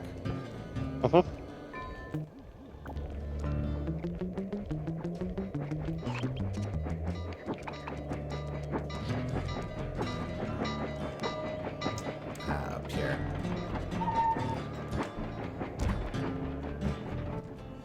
According to this timetable, Iron Horse number 1 should be passing by any time now. I see it.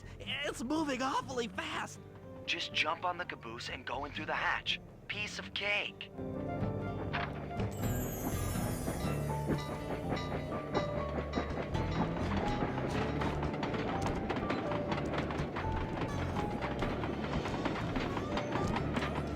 There we go.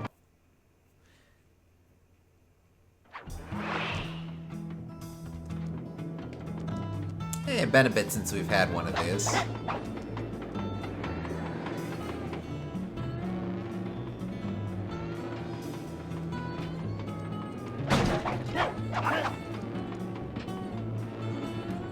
Now, Gooms, you know what I always say about train levels. They're always good. Yes, indeed. Which I suppose you can technically apply to this whole episode, but, you know.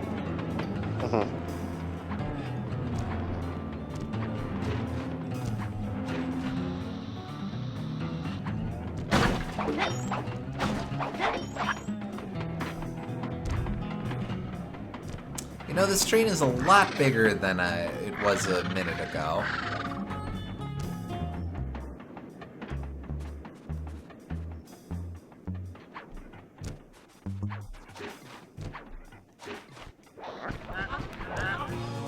Oh.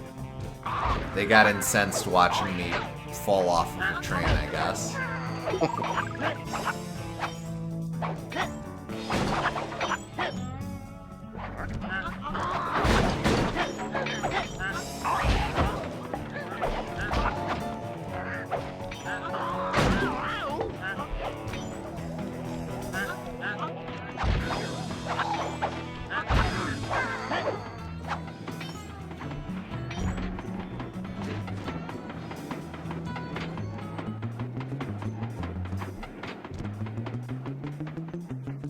There you go. When you don't make a spectacle of yourself, it gets easier.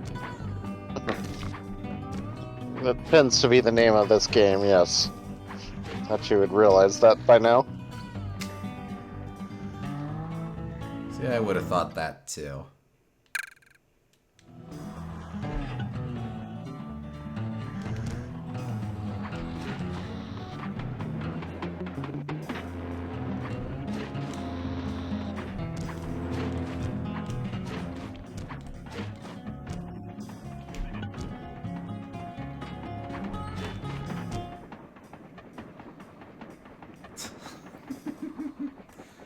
Doop. Sneaky.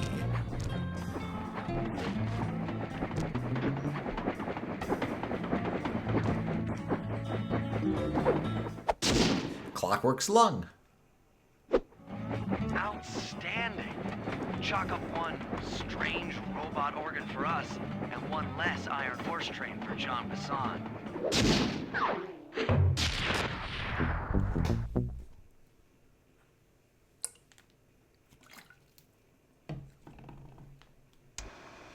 Things are going great. We've already stolen one of Jean Bassan's 3 clockwork parts. However, Iron Horse 2 and 3 are going to be a little tougher to crack. First, I'll need to hop aboard Iron Horse 2 and do a little preemptive RC chopper strike to clear out the air defenses. Once cleared, it'll be up to Sly to work his magic in the interior to get at that second clockwork lung. Murray, you'll need to trap some of the local bear cubs in order to unlock a nearby handcar. We're gonna need it to catch up with Iron Horse number 3. But don't worry, the cubs won't be hurt. Although I can't say the same for the guards. Ah, bait.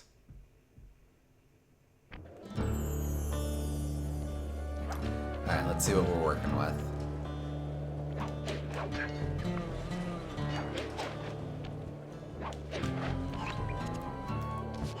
Alright. Murray has bear cub kidnapping. Bentley has aerial assault. Let's do Murray's mission. Alright.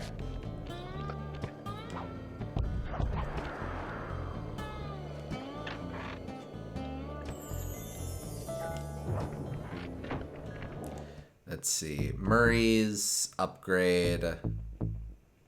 What was it? Was it? No, we had Juggernaut throw before, didn't we? So is it Berserker Charge? Berserker Charge, yes. It's Berserker Charge. Let's see. Well, I used a lot of these. Oh, okay. Here we go. It's only a short burst, but that's okay.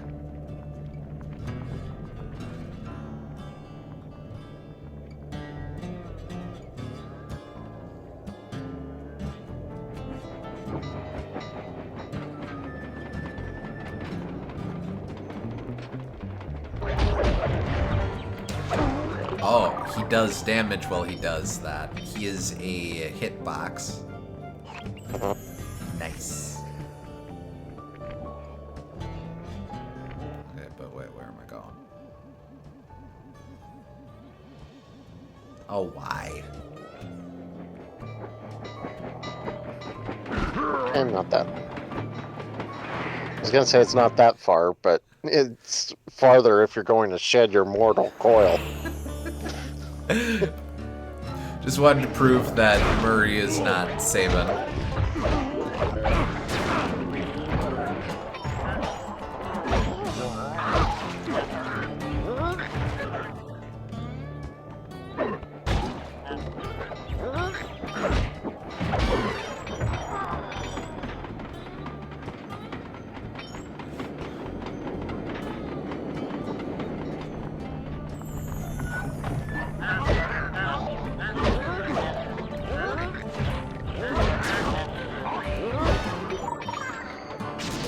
Oh, hey, Carmelita.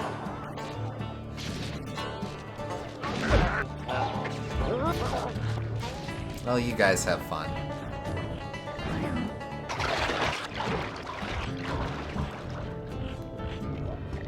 I like that Carmelita has a slightly different flashlight so that you can tell when it's her versus the other minions. We'll need this handcar to chase down Iron Horse number 3. But for the time being, it's all fenced in. No problem. I'll tear that fence apart. The metal's too resilient for my bombs or your muscle. No, for this job, we're going to have to rely on a stronger force. The love of a mother for her child. You got something to tell me? Yes, I had the good fortune of locating 2 juvenile bear cubs. If you put them together inside that fence, they'd surely start fighting. Bears at that age are particularly antisocial. Noise from the squabbles should bring their mother around to free the angry youths. I get ya. That big mama bear will be able to smash the fence no problem to free her cubs. That's correct. Beware, cubs, for you are hunted by the Murray. I like that he posed. Like, who's he posing for there? It's about confidence. He's psyching himself up. In a way, I am helping this little bear cub. Yeah, he was surrounded by those bear traps, so probably not a good place for him to take a nap.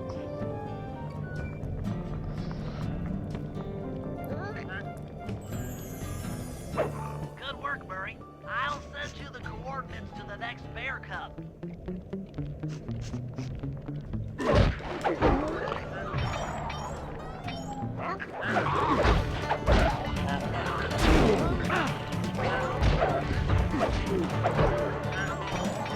Oh, right.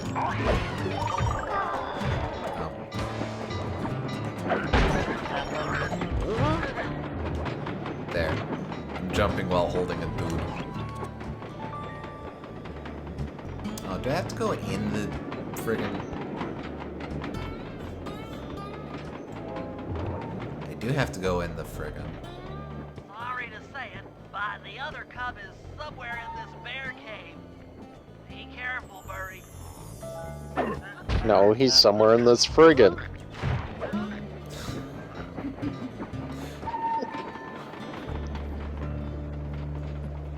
I guess that Mallard now must live the rest of his life as a bear.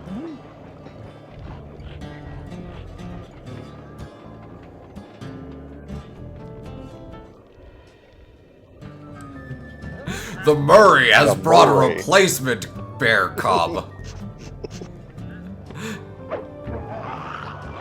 That was fast. The mother is already on her way. That was beautiful. Just like a nature documentary. Only more violent.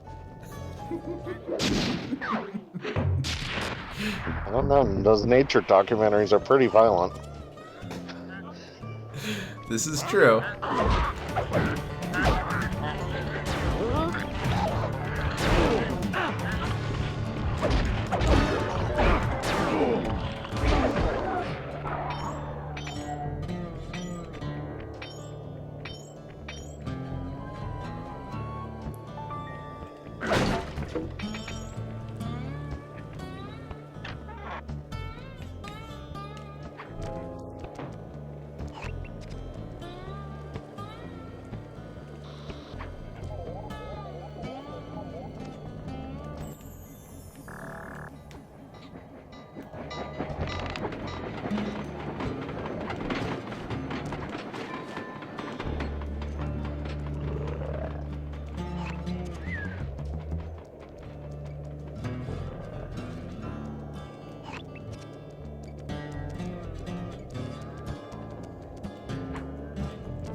Oh, I see.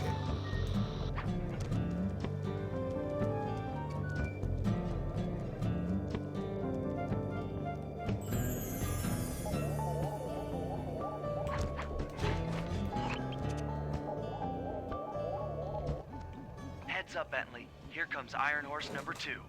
You and that RC chopper of yours ready? We'll get the job done, provided I can catch up with that train.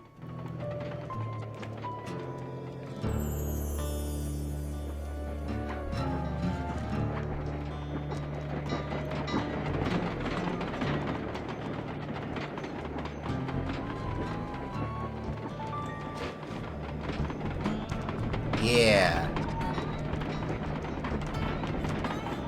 Ooh, almost bad.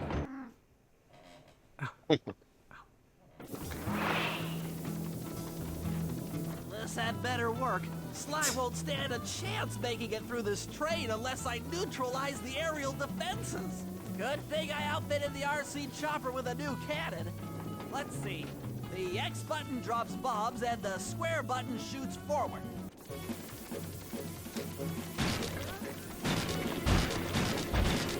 I like the Bentley copter has his glasses. Before things get ugly.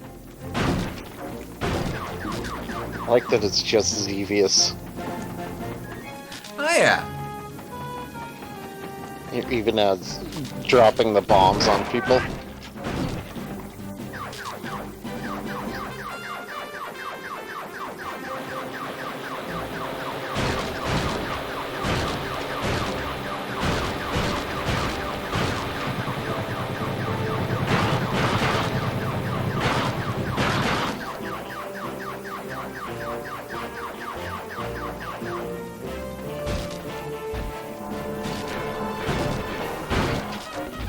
Attention,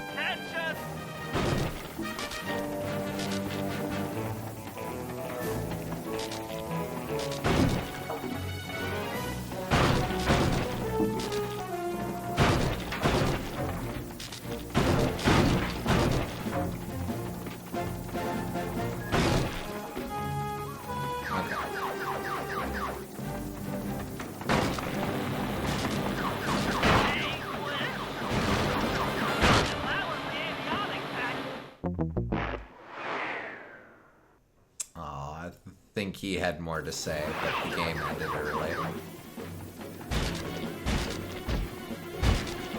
I should bomb those missile launchers before things get ugly. There we go. Not too bad, I just gotta have confidence in what I'm doing.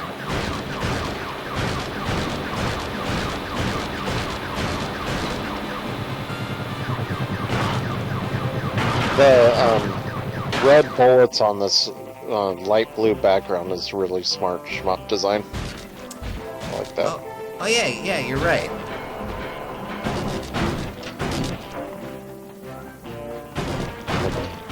We know from the last game that the guys behind art direction are really considerate with color palettes and such, making sure that the stuff that the player needs to be able to see always remains clearly visible. Yeah. Definitely an expression of that sort of thing. Likewise for the bright green shots as well. Like, you have the color differences, but you also have the difference in brightness and hues and such. Bright green is the perfect color, too, because it's not as noticeable as the bright red, but it's also not as important, and it needs to be distinct from the bright red. So, I think those are the best three colors they could have chose for that. Inclined to agree, yeah.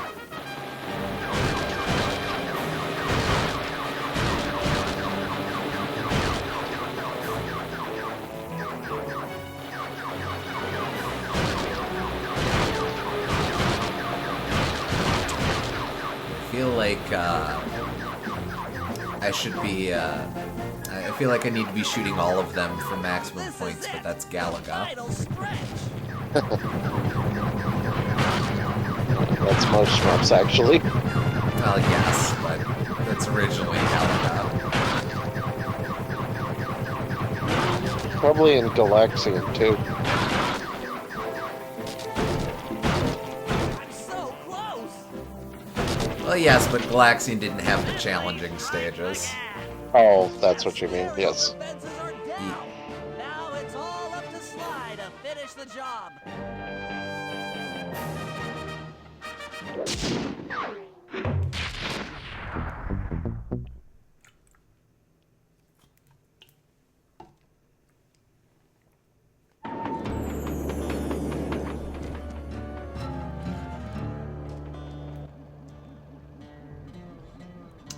Theft on the rails.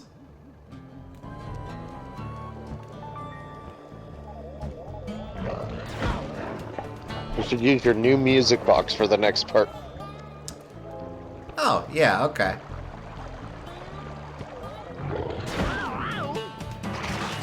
Kind of just ran into him there.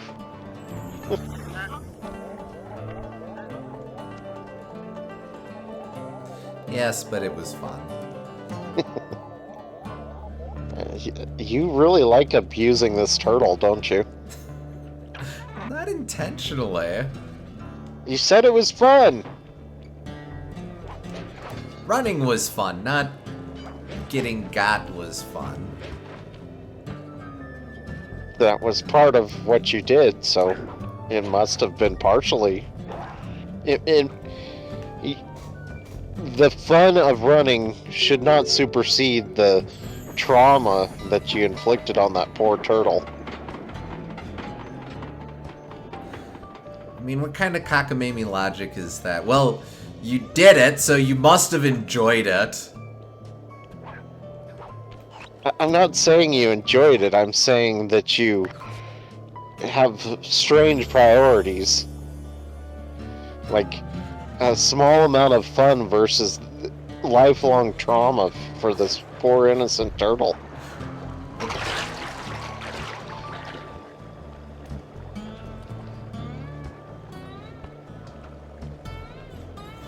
There we go, bedtime. Gee, we lost track of that guy just as he was rushing towards that one building over there. I bet he teleported somewhere else. They're not paid enough to follow you.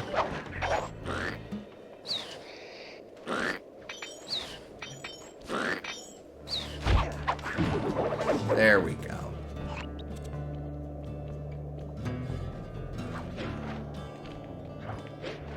I always interpret it as like the guards,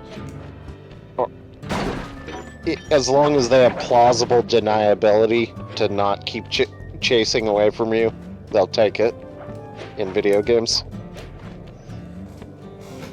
Oh, Like, so just every guard is just not getting paid enough to care? yeah, exactly. That's fine.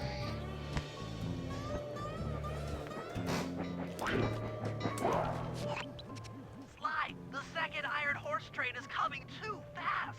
You might not have time to jump on top. Relax, Bentley. There's more than one way to get on top of that caboose.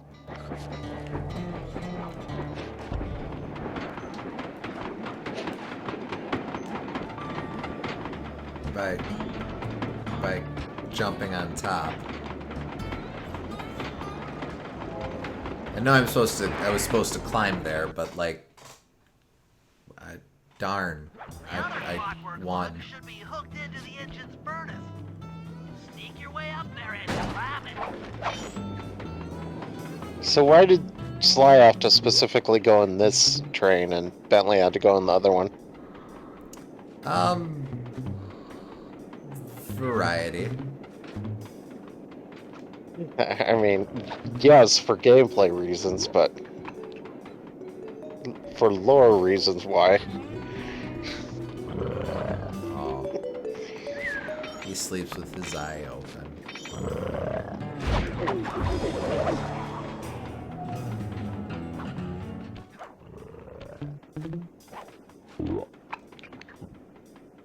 Sup? So? Come here often? You didn't see anything.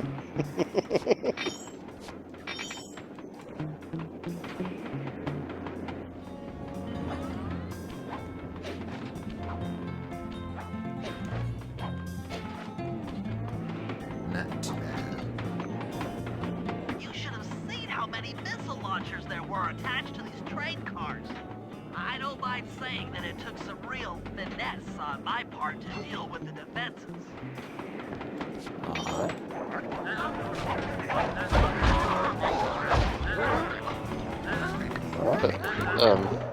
Are you gonna use your music box? Oh, right, yeah. I keep forgetting that's an option.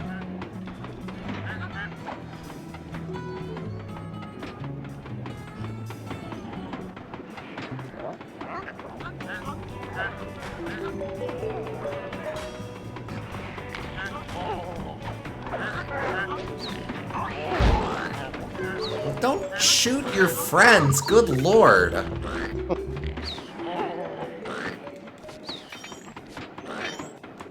Also, I'm pretty sure he friggin' wiped out the guy that had stuff in his pocket, so, like, that sucks. Yeah, I banish you to the hell dimension for that frivolity.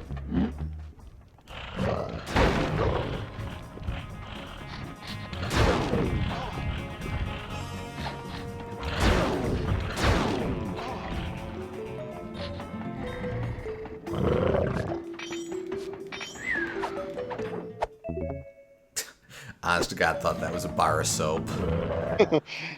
I thought it was like a Twinkie or something. Not me. Got there in the end.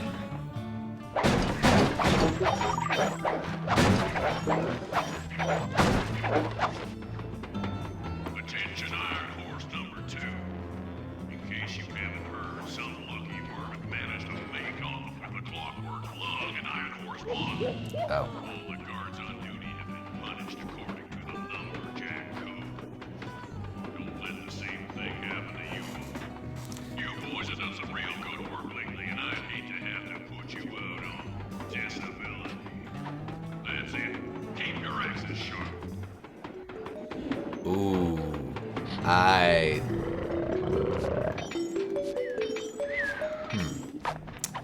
Definitely did not remember Jean Bisson beating the tar out of his employees for incompetence.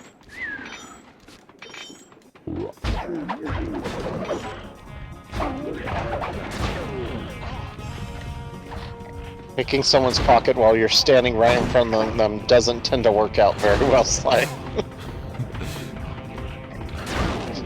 Man, am I out of juice? Oh, nope, I'm not going there.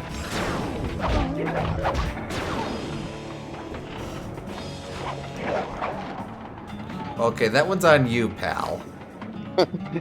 Somehow that worked out.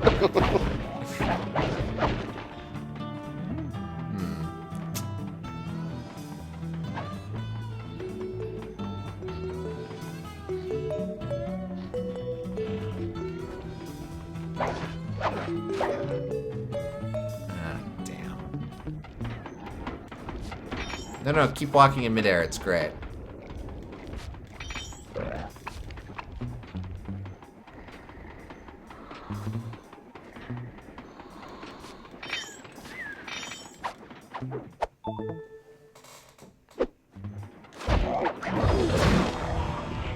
That was a bad plan. But I got health, so it's okay. Health means I can make them sleep.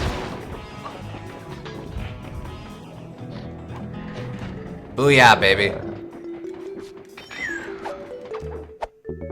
I still maintain that you should have, like, avoided them instead. But then I wouldn't have been able to get their stuff.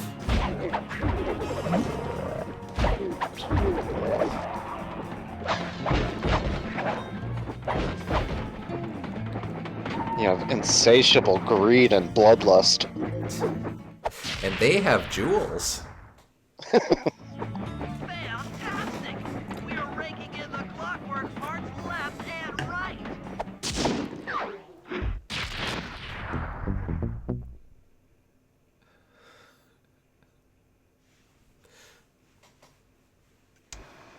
Okay, guys, this is it. Time to break into Iron Horse number 3 and carry away the clockwork stomach. Now, the train's moving too fast to jump onto here in town, so we'll have to catch up with it on Murray's new handcar. Once we're in position, Sly will hop aboard and make his way up to the engine. While he travels through the interior, I'll provide air support with my RC chopper. I've planned this as a textbook train robbery. If we all do our jobs right, what could possibly go wrong?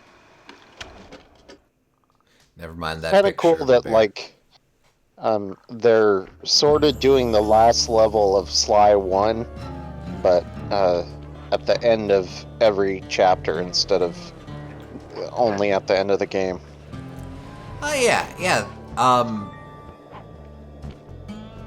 That's a good way to put it. Yeah, I really like the operations in this game. Oh, we'll need to be Murray to start this.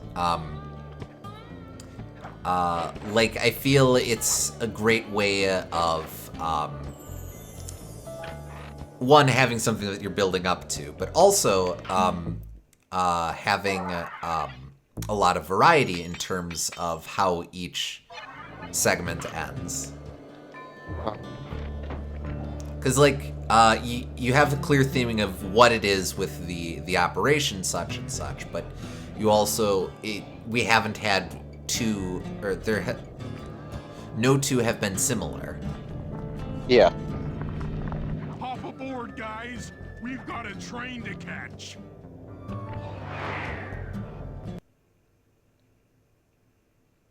They got possessed by Bubsy for a moment there. Got it. Strong work, Murray. Yeah, sure. The Murray's strength knows no limit. You're on, Sly. Break into that train and steal the clockwork stomach. That Jean Besson's one strange guy. The Claw Gang divides up the clockwork parts and he walks away with his stomach and lungs? It still creeps me out. Get creeped out later when we aren't riding an antique handcar at breakneck speeds. Good point. It's time for a train robbery.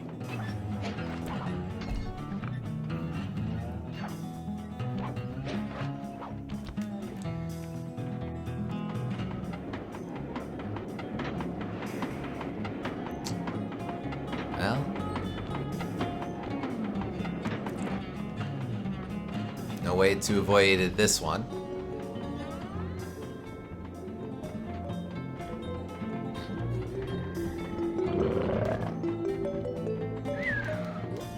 Or you showcase a way to avoid that one? Interesting that he just does not have anything in his pocket, says.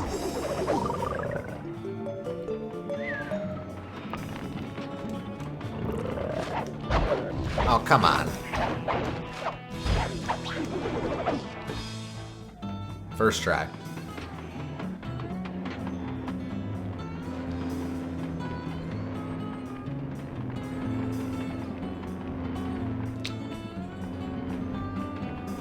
This feels a little excessive.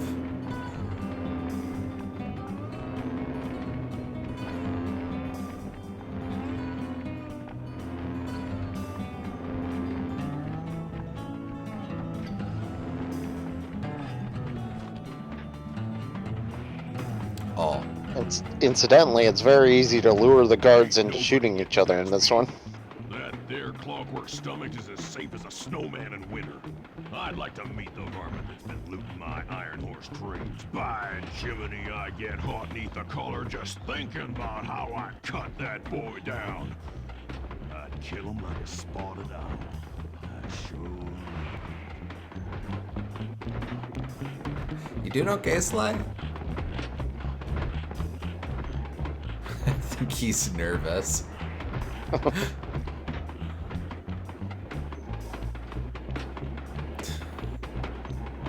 Incidentally, it's very easy to lure the guards into shooting each other in this one just from all the enclosed spades.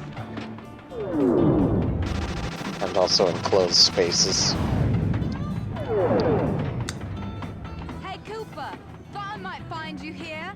Just can't stay away from these clockwork parts, can you?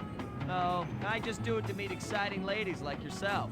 If you'd like some excitement, why not climb up on top of the train?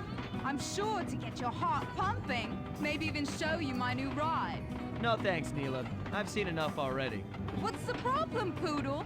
Afraid you can't take me on? Poodle? Have to call up your little friends for help? Come in, little friends. Neela's got me pinned down. Any chance of air support? I've already launched the RC chopper. She won't know what hit her. Come on, Cooper. Let's play. What in blazes? All right, little RC friend. This should be a quick bit of destruction. We even got a proper shmup boss here. The scale is perfect for 2, which is really cool. Come on, baby, hold together. Like, the scale between the two is exactly perfect, even though both are way smaller than usual. Yeah. Please don't let that be the rotator coupling. Damage alert, she's taking. Job failed. Do. No descriptor for the job failed. It's just a complete abject failure, I guess.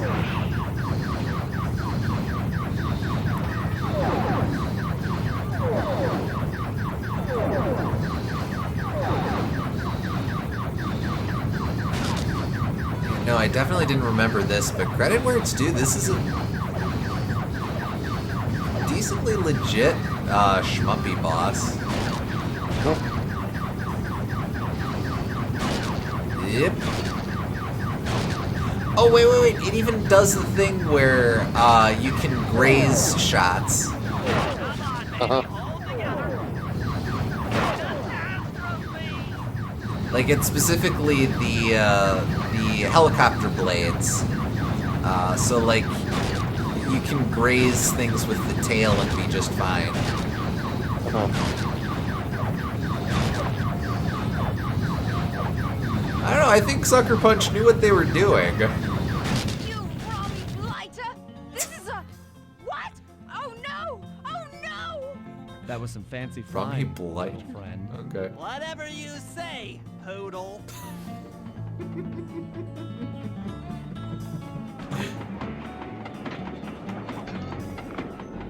Hey, Sly! Get to that clockwork stomach fast! This old ant cart is starting to fall apart! Yeah, it definitely feels like they played at Garuga or something like that.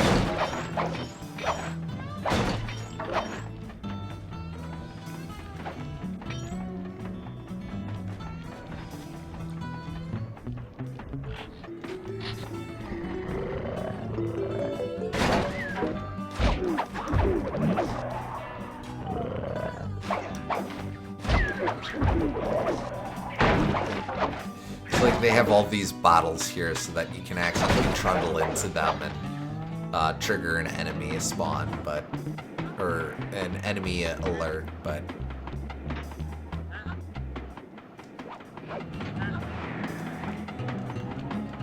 well, that's not going to work at all.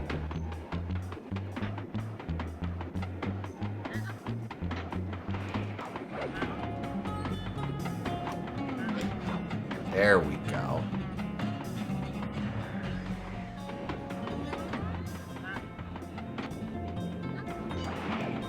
So what do you think that pipe serves? What purpose it serves on this train? Ah, man. Well, clearly, and frankly, I can't believe you'd even have to ask such a thing. That's the water pipe. It transfers water from the roof to the other side of the roof. Nah, don't be naive. What you can't see, there are a bunch of little holes all around the underside here, so it's really just a glorified rain gutter. Huh.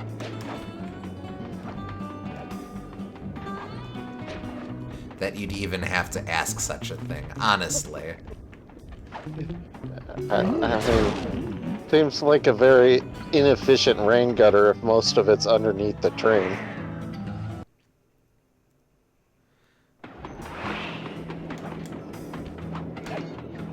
Hey, Sly! There's parts on the sides. Fast! This old ant cart is starting to fall apart!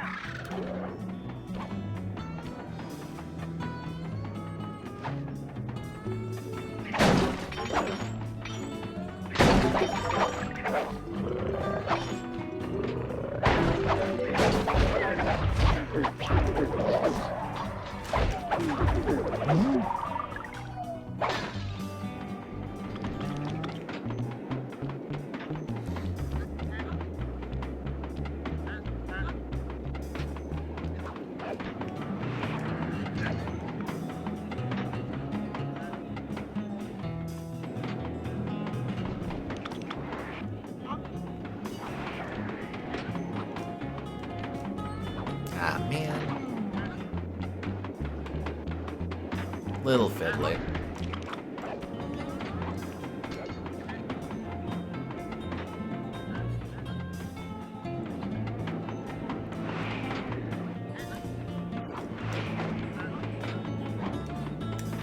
Ah, come on.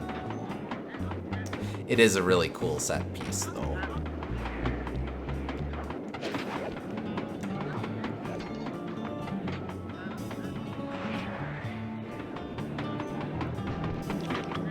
Great use of camera angles, too. There we go. Definitely.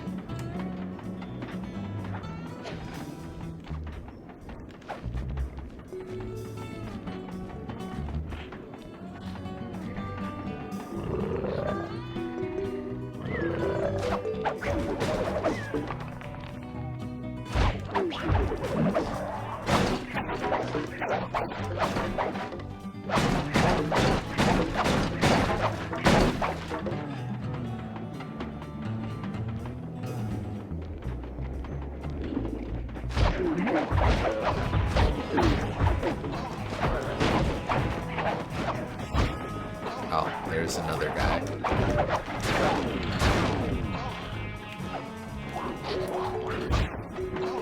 Hope to just end the level. No, it worked out, don't worry. no smoking. Wait. Ah, darn, I want... Thought I'd see the day when his stomach got turned into a tool of evil. Looks like John Bassan's wised up and bolted the stomach down. We'll have to crack the engine block to get it free. Then that's just what we'll do. A well-placed bomb down the train's smokestack will knock it loose. Just make sure to take some cover. Not so fast, John. The clockwork part is mine. They will all be mine. It will all be... Hang it! Damage alert! She's taking damage!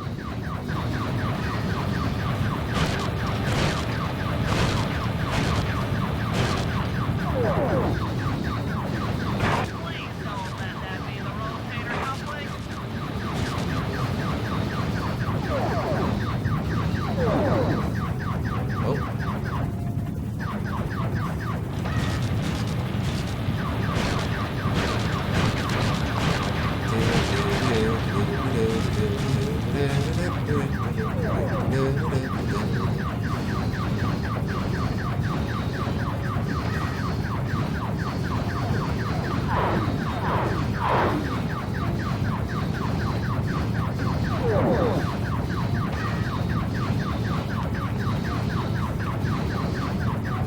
Curses!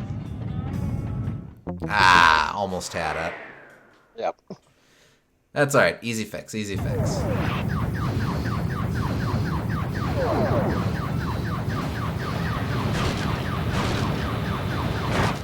don't let that be the rotator coupling. Should prioritize not getting hit over her, hitting her. Yeah, you're right. You can tell I'm not much of a shmup player.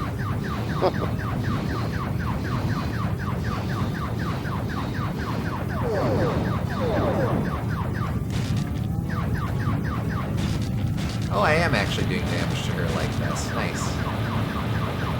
Dang it!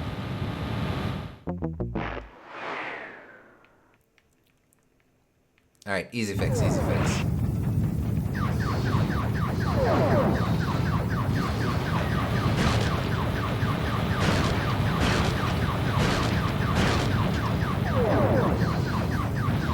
The genre is shoot 'em up, but it really should be dodge 'em up. Like Punch Out.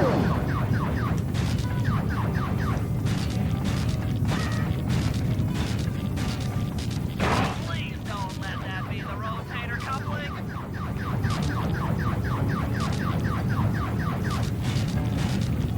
Anguish!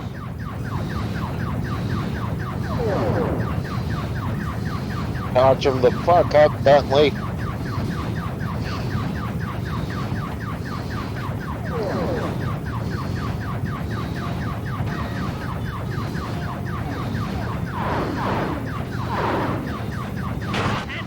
Tension! There we go. Stop me! Not the Cooper Gang! Not Interpol! Not anyone! Stand clear, Sly. This might be messy.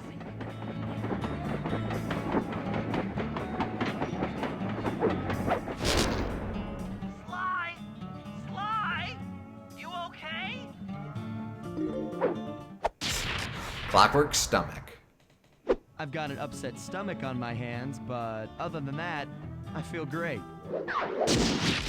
Yeah.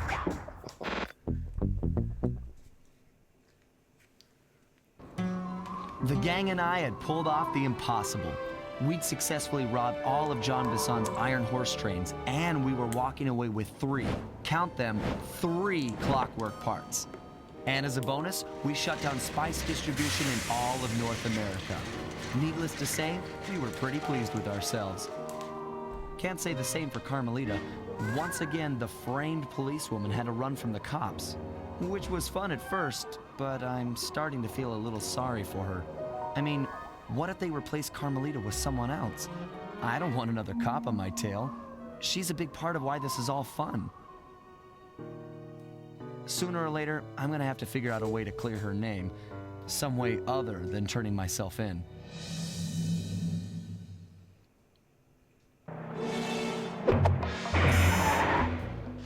that's episode 6. Okay. Very cool episode. Murray didn't get much to do in that world, TBH. Yeah, admittedly. No, but it had a lot of good variety in it, and the villain was very cool. So, cool setting, too. We're still doing alright on time, so why don't we at least get started with episode 7? Okay. Probably won't finish tonight, but...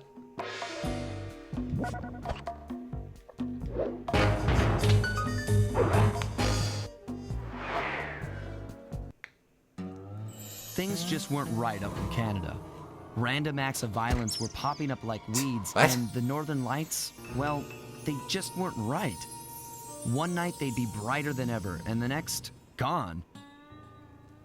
In Nunavut Bay, I overheard talk between Jean Bisson and his mysterious partner Arpeggio. Somehow, those two are behind it all. Tracking the source of the disturbance was easy.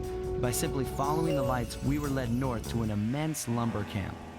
The sheer number of fallen trees advertised Jean Bisson's presence and that he was in possession of the clockwork talons. The Thievius Raccoonus makes numerous references to the talons slicing through plates of steel. A skilled lumberjack like Bisson could clear a forest in hours while wielding the artifacts. Those talons have got to go, both to finally do away with clockwork and to save the environment from his twisted sense of progress. The world just doesn't need to make space for another strip mall. Sly Cooper and the gang in Menace from the North, eh? Was there a bonus for that one? Nope, only on the odd numbered episodes. And we have to finish the odd numbered episodes.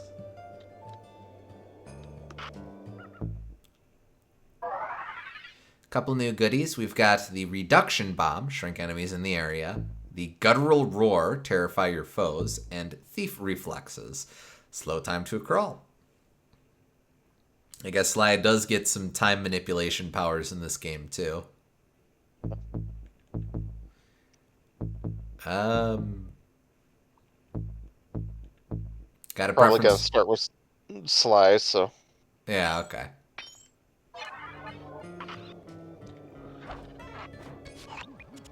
Okay, so here's what we know. 1, Arpeggio's blip is on its way to pick up a battery from Jean Bisson.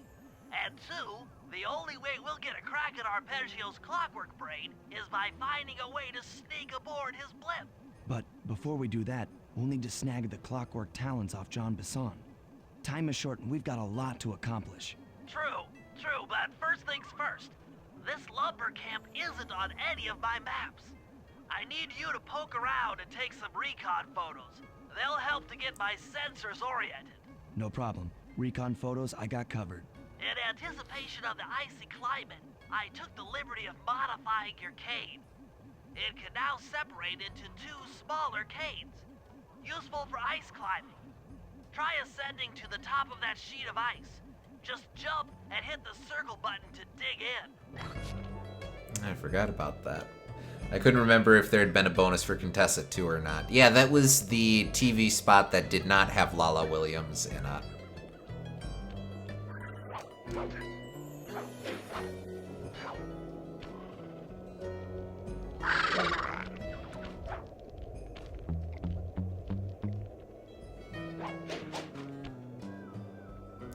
Alright, so another wilderness sort of setup.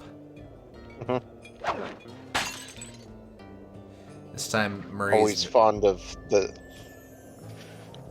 showcasing the Northern Lights.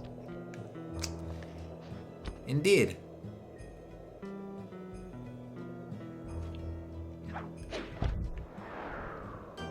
That you were saying about Murray. Oh yeah, Murray's van is out on the ice here. A bit easier to get to, I suppose, than the... Okay, what? I think that might come up later.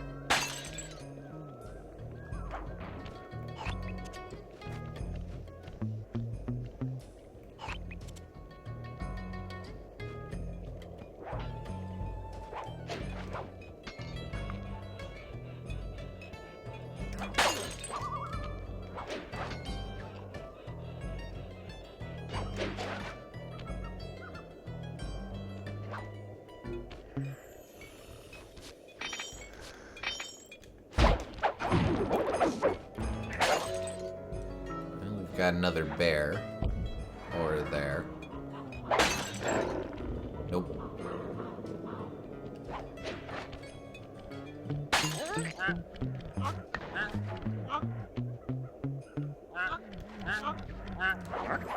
Ah, man.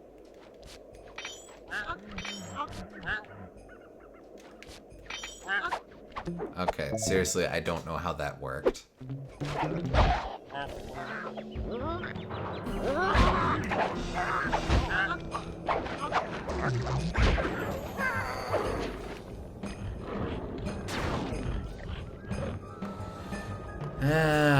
Well, okay.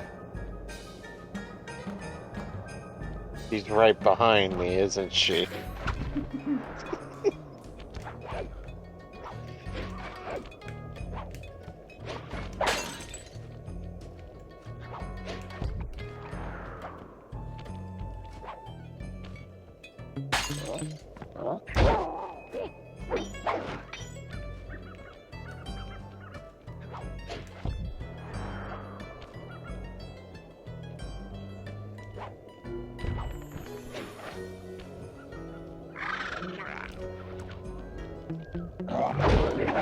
Wait. Ah, man, he had stuff. I like stuff. Rip his Zune or whatever.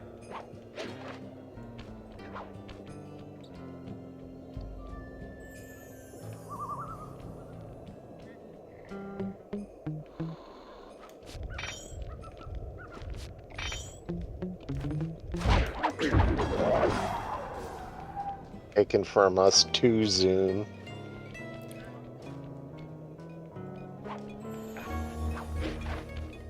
Oh, right. I can climb now.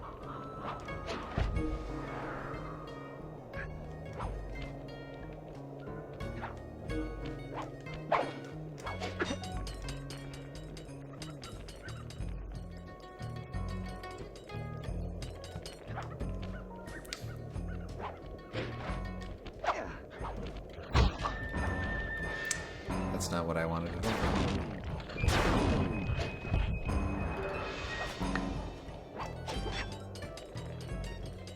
Sort of a context-sensitive effect, but it's neat. It's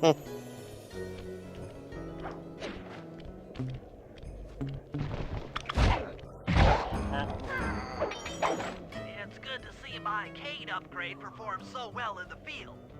Now scout the area. I can really use the reconnaissance.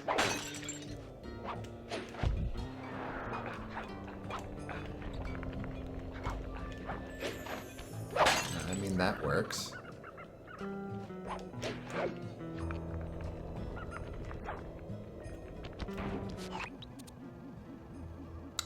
Sawmill blades, boat, Jean Bisson's house, bear.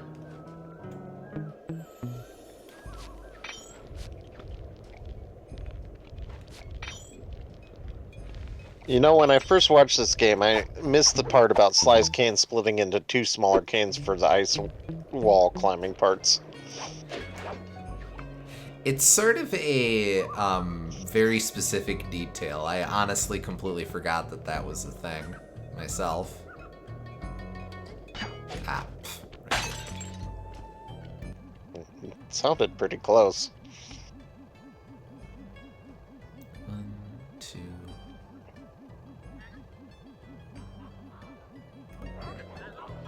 Oh. Chill, dude.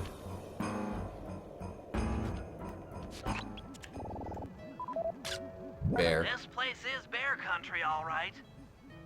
Interesting. He's putting out a slight radio signature.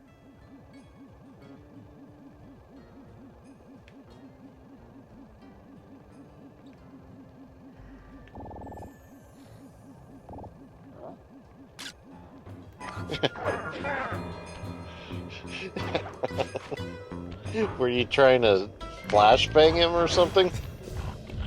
Oh, I just wanted to see what would happen. Interestingly enough, it was all like, oh, too far. I I wonder what the hell it was focused on. Excuse me.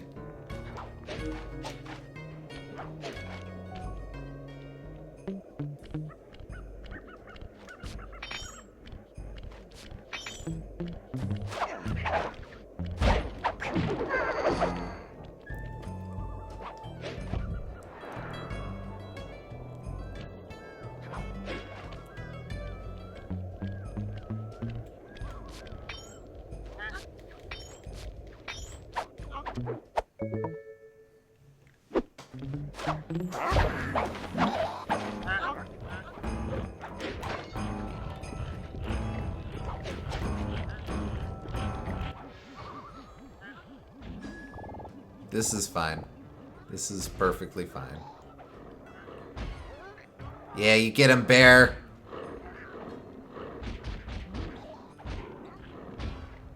Always like infighting between enemies in games. It's a little thing that adds a ton of personality, and I suspect in some cases it's not even especially hard to implement. Yeah.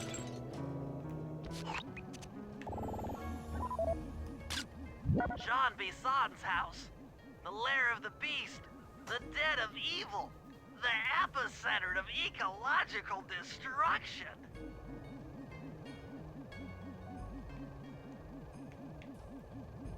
Oh. That is way too far away. So I will go to it. Why? Oh, I forgot.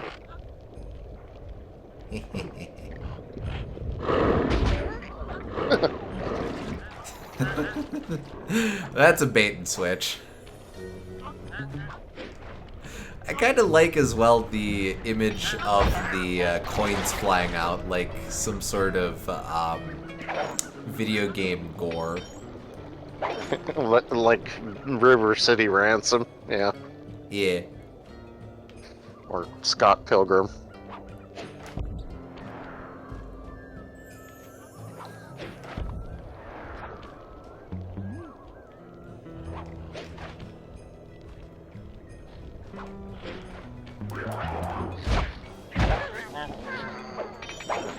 I saw too late that he had something in his pocket.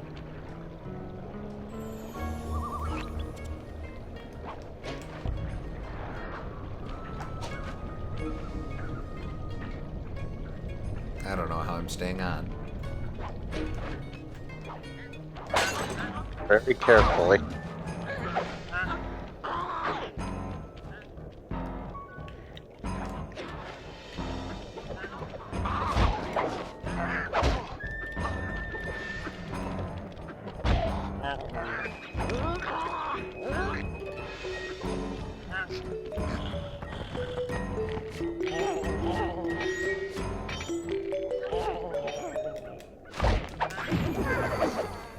Twofer, nice.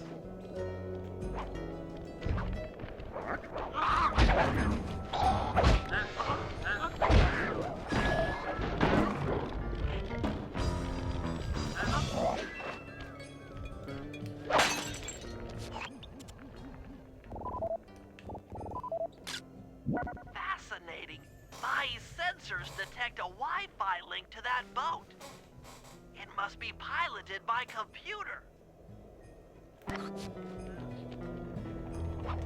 I guess this was back in the days before everything had Wi-Fi. Oh, yeah, huh.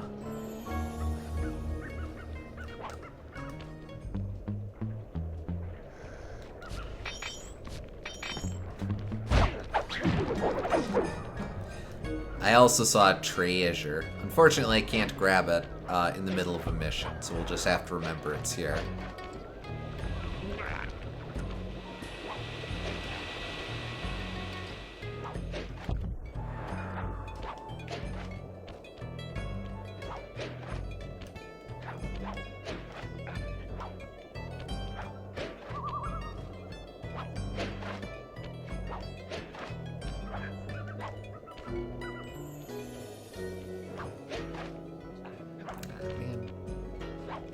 Guess you have to glide from somewhere?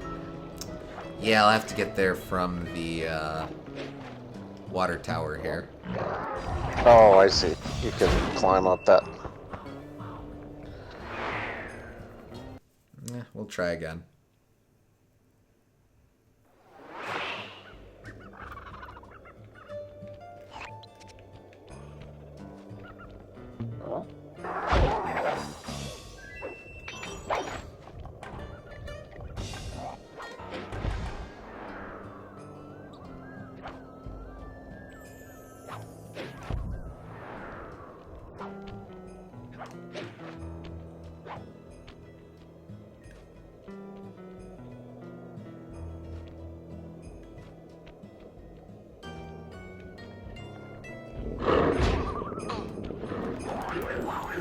I think that bear does as much damage as the tanks do.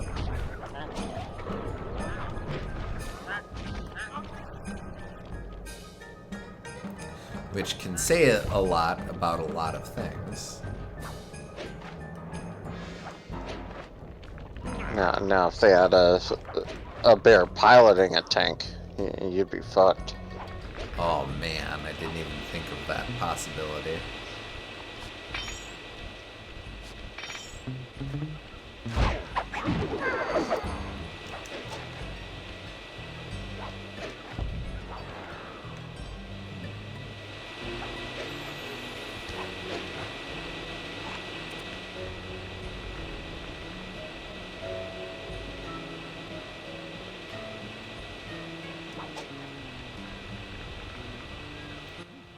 Oh, it's way the hell over there.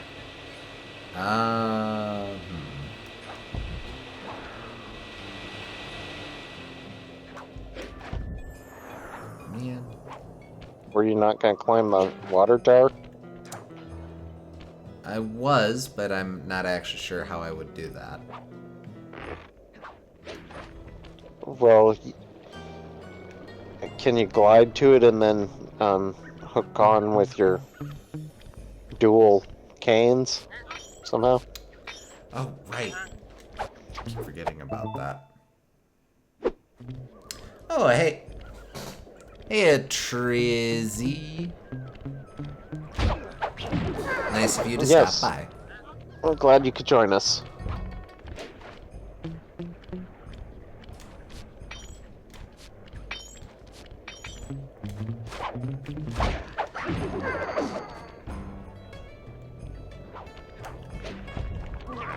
Bye.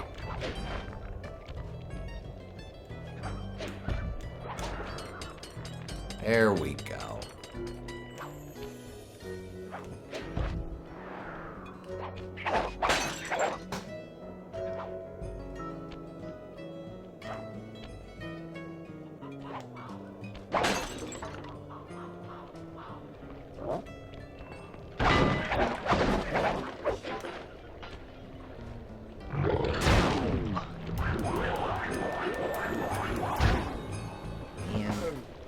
Ah, come on. Now I hear another one. Will we be playing Mystical Ninja again sometime? Yep. We will be getting back to that on Tuesday.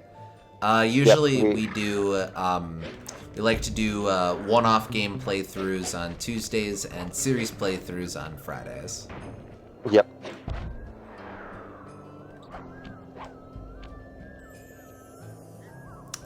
One-off, by which I mean,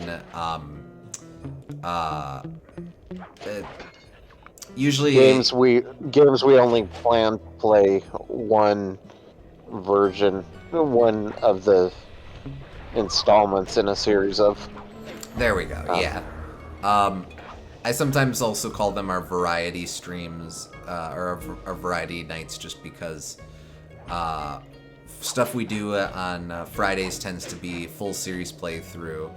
We sometimes do games from series on Tuesdays, but we don't plan on doing full series. Nice, enjoying all your content regardless, just was curious. No, that's fair. completely fair. Probably not something that's immediately obvious if you aren't already aware of it, so completely fine to ask. Yeah.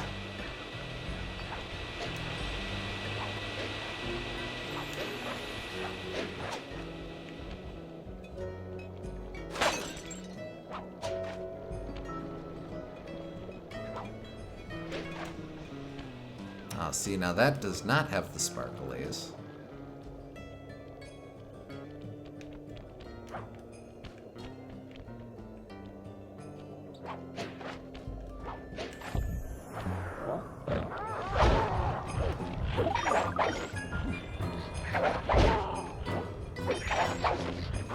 Alright, well, keep giving me your monies.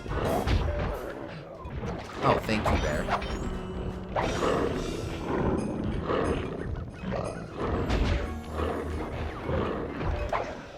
Ah! No, it's okay, Bear.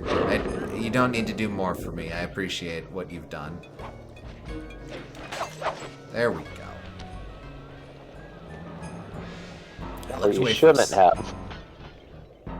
Looked away for a second and the money disappeared. I need a content warning for all this coin splatter. I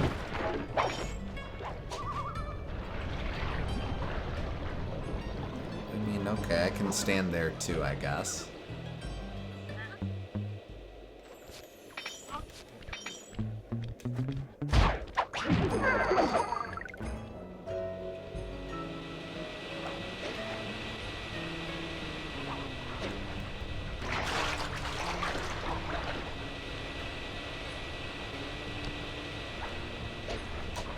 There we go.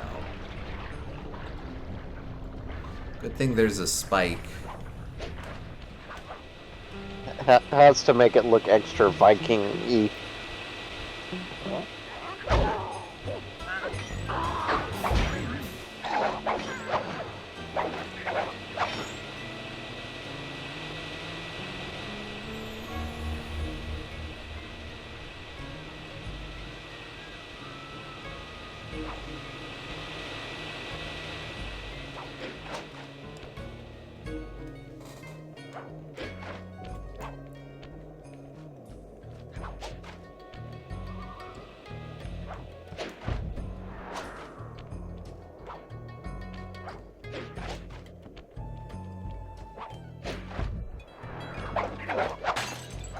Nice. You Sure got that 20 of them. Sure that what? I'm sure that specific bottle probably gave a lot of people a lot of trouble.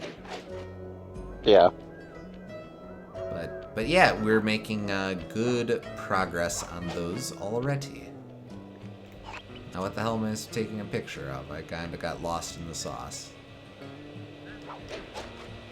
Well, the pause will tell you. Pause menu. No, wait, I or see it that. over there. I don't know what I see. Well, I saw the beacon.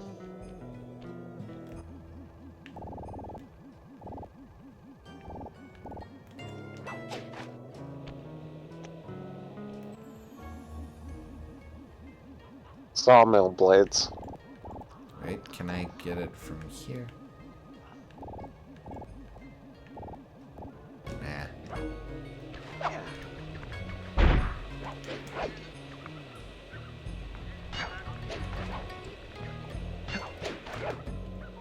Why?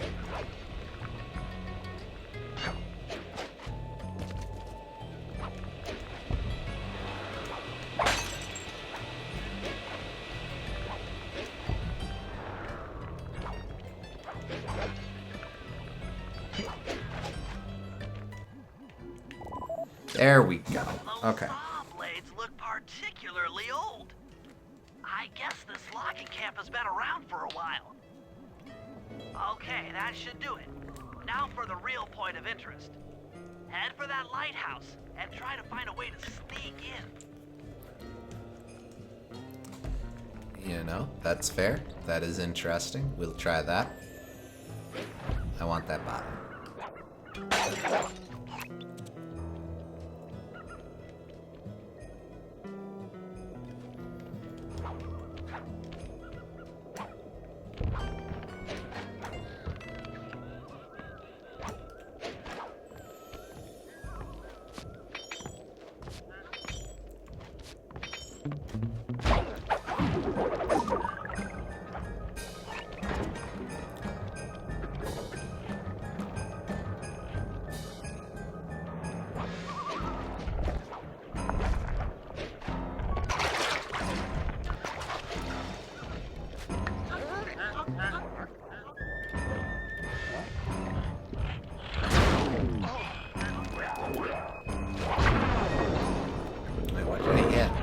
Yeah, go bear, go!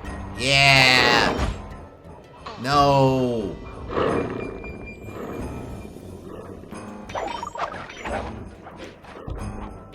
I guess this is my life now. Nope, it's not. Oh, crap.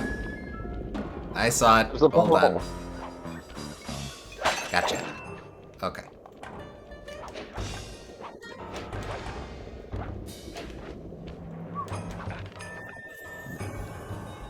That is one persistent Ursidae.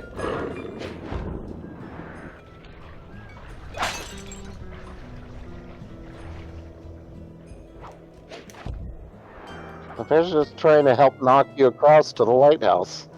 What's that all? Here I got you.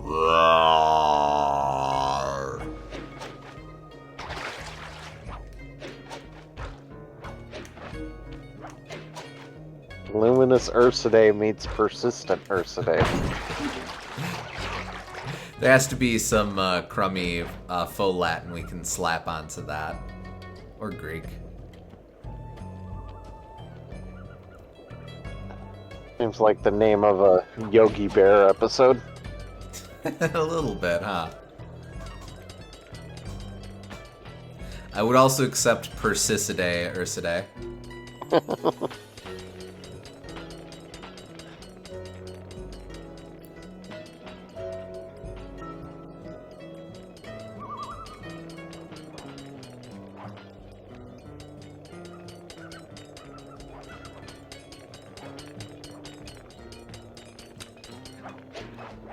Man, why must you tease me?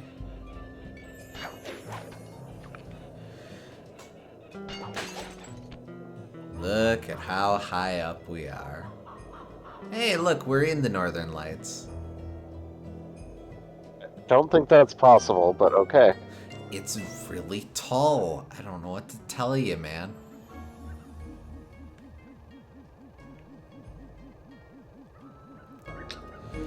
Yeah, no.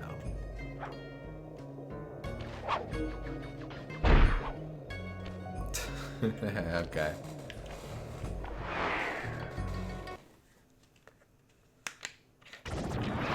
What was Sly's new skill for this area? Hold up. Oh yeah, time control.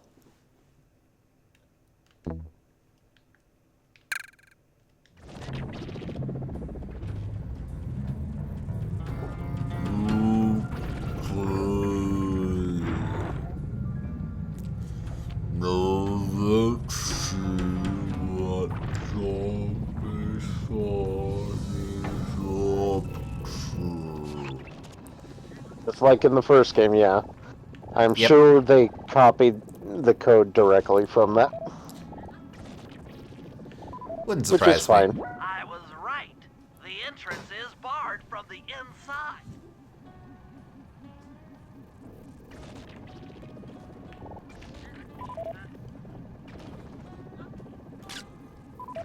Man.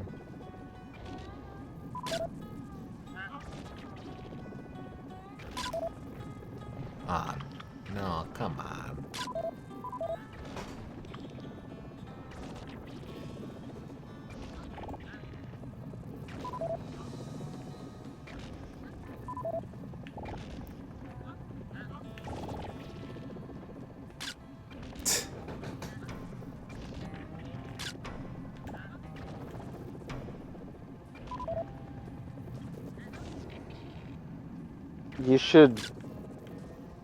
You should find a perspective where it's going to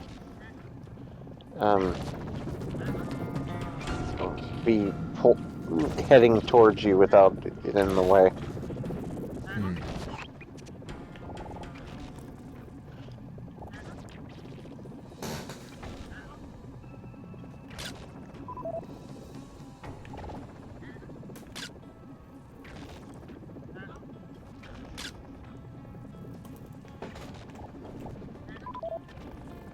Okay. Just looking at that spinner makes me dizzy. think the last shot was better. I don't disagree. But where's the battery Arpeggio's coming to pick up? Might as well get a shot of old Jean Bisson. Let's see. Oh, Sly, listen in. He's mumbling to himself. Come on, Jean. You got it in you. Those lumberjack games need some more competition, eh? What would attract the participants? Bullseye! I'll post the Clockwork Talons as a trophy. That should bring in the competition. Although, who am I kidding, eh? I'm gonna win just like every other year. Oh, it's tough being this tough. It sure is, yeah. Head back to the safe house. We need to talk about these lumberjack games.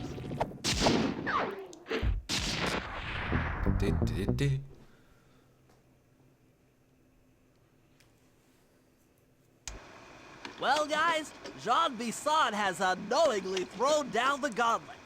With the Clockwork Talons as a trophy, we'd be fools not to participate in his lumberjack games. Fortunately, due to frequent avalanches, a log chopping guide was frozen in a wall of ice not far from our position. Sly, you're in charge of acquiring the book. I'm sure it will prove invaluable. Now, we're all aware that Arpeggio's blimp is coming to pick up another battery. To sneak aboard without incident, I'd recommend we pull a Trojan horse and stow away inside the battery. However, the location of the device is still a mystery. We need some inside information. So, working together, you two will infiltrate the Moose Guard's secret RC combat club. Those guys all work in the lighthouse. If you win the battle, I'm sure they'll talk. Despite his antique mind, Jean Bisson's no fool. To keep tabs on him, we'll need to bug his house, steal the radio tags off local bears, and then jerry-rig them into a sensor array. It's a challenging set of tasks, and that blimp's on its way. Let's get to work. It's a lot more high-tech than I would have expected for him. I guess he learned his lesson from last time? Not enough to buy either of those. I think we should end it there, though. Alrighty. Alright, yep, that's fine. Then we'll pick up here next time. As memory serves, episode 8 is on the shorter side, so we might be able to... there are only 8 episodes in this game, so we might be able to actually wrap up next time. Oh, okay. And I tend to overpromise. I don't think that'll be... I think it's doable, especially since we've got most of the bottles already. Actually, you know what? Why don't we do that? Do you mind if I take a little bit of time to grab the remainder bottles? Yeah, we can do that just so we don't have to later. Mm-hmm. Treasures, we don't have to grab those right away, but bottles at least I'd like to grab. Mm-hmm.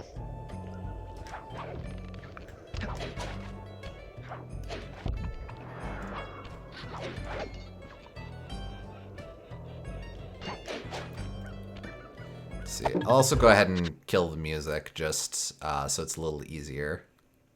Mm-hmm. Just imagine the soothing bluegrass or whatever. Well, I don't know that it'd be bluegrass up here. Well, it would be because Jean Bisson is clearly not from Canada.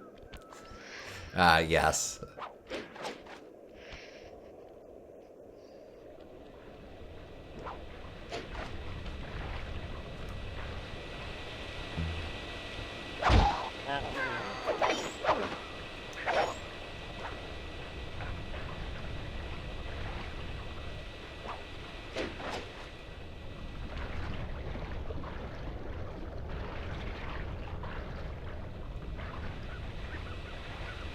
There it is. Yeah, I can kind of hear. Yeah.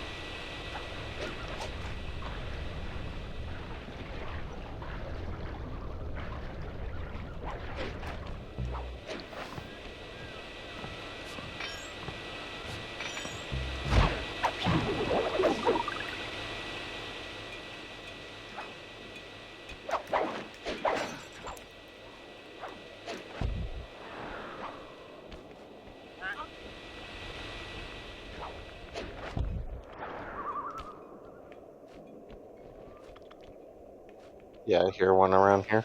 Mm-hmm. There I it don't is. think that's it, but I'll go ahead and grab that one.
Come on.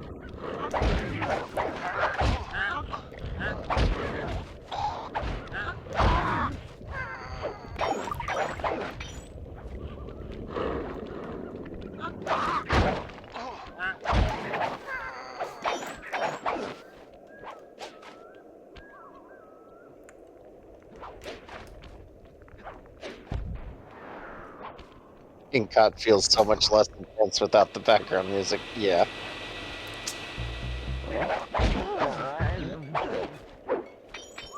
Oh, there it is. Let's see. Down. Yes. Down. Down, but better.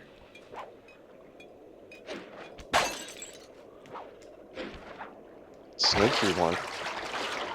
Just need one more.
Nope. Try checking the boats over the water near the safe house. Yeah, okay.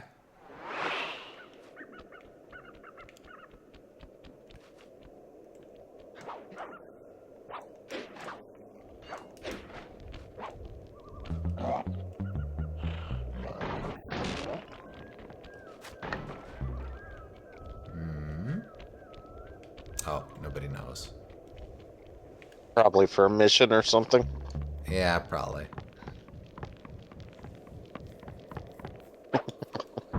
Aw, man. He figured it out.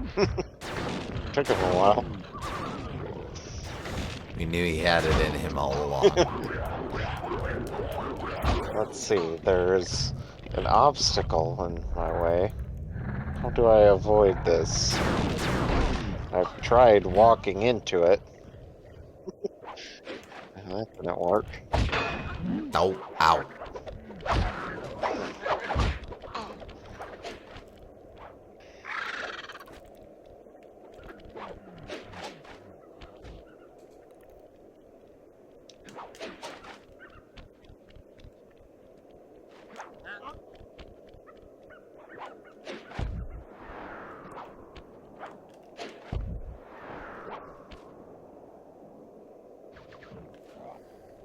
Thought I heard it. but I did not.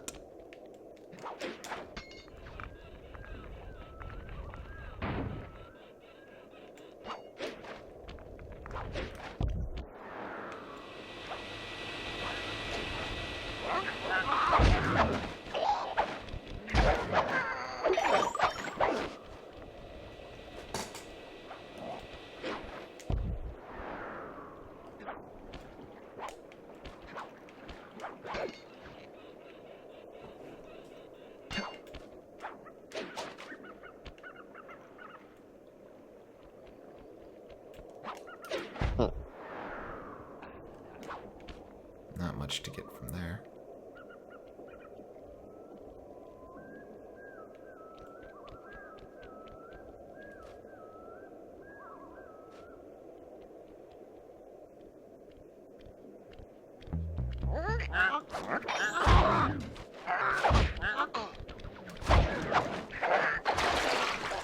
Okay.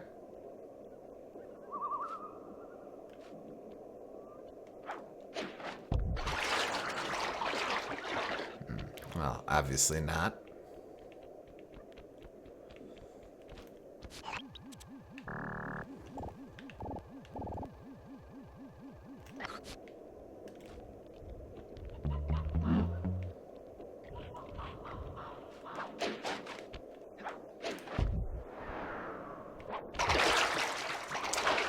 Oh, man.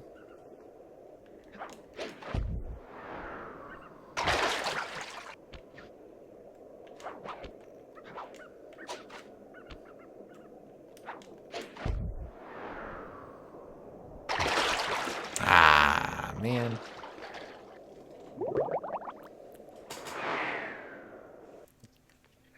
You'd think he would at least try to grab onto that piece of land, but No.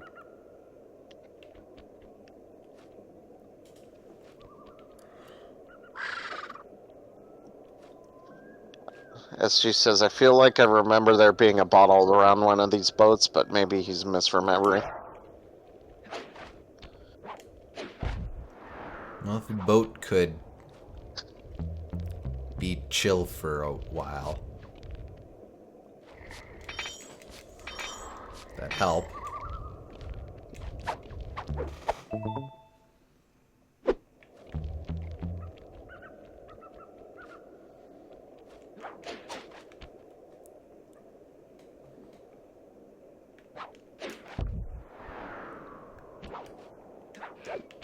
I think it's the boats that aren't being chill. I suppose by definition. Ah.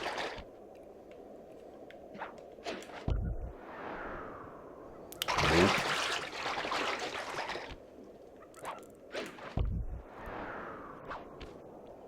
The glide actually isn't that strong. I think it's easy to over-rely on that once you get it. Mm-hmm. It's a decent... It's a pinch option, or a slight precision option, but not nearly as much as it could be. Yeah.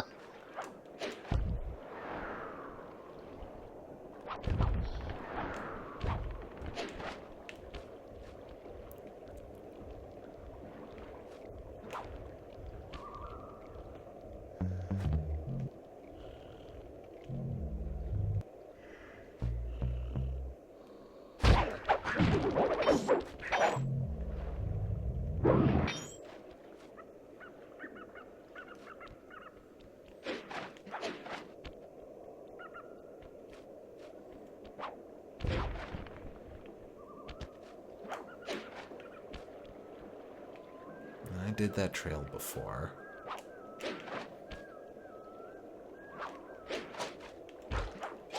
There it is.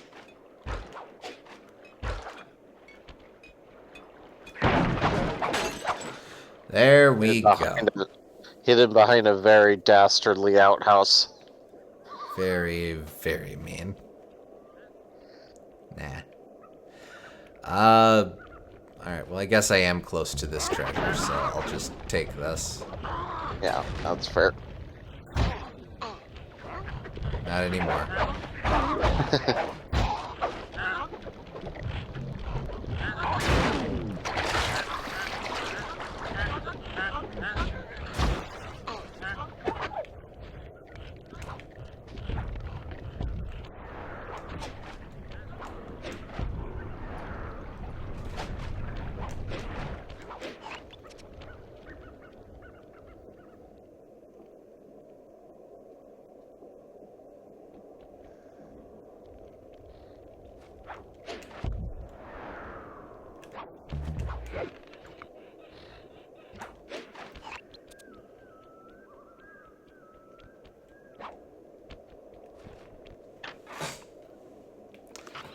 There we go.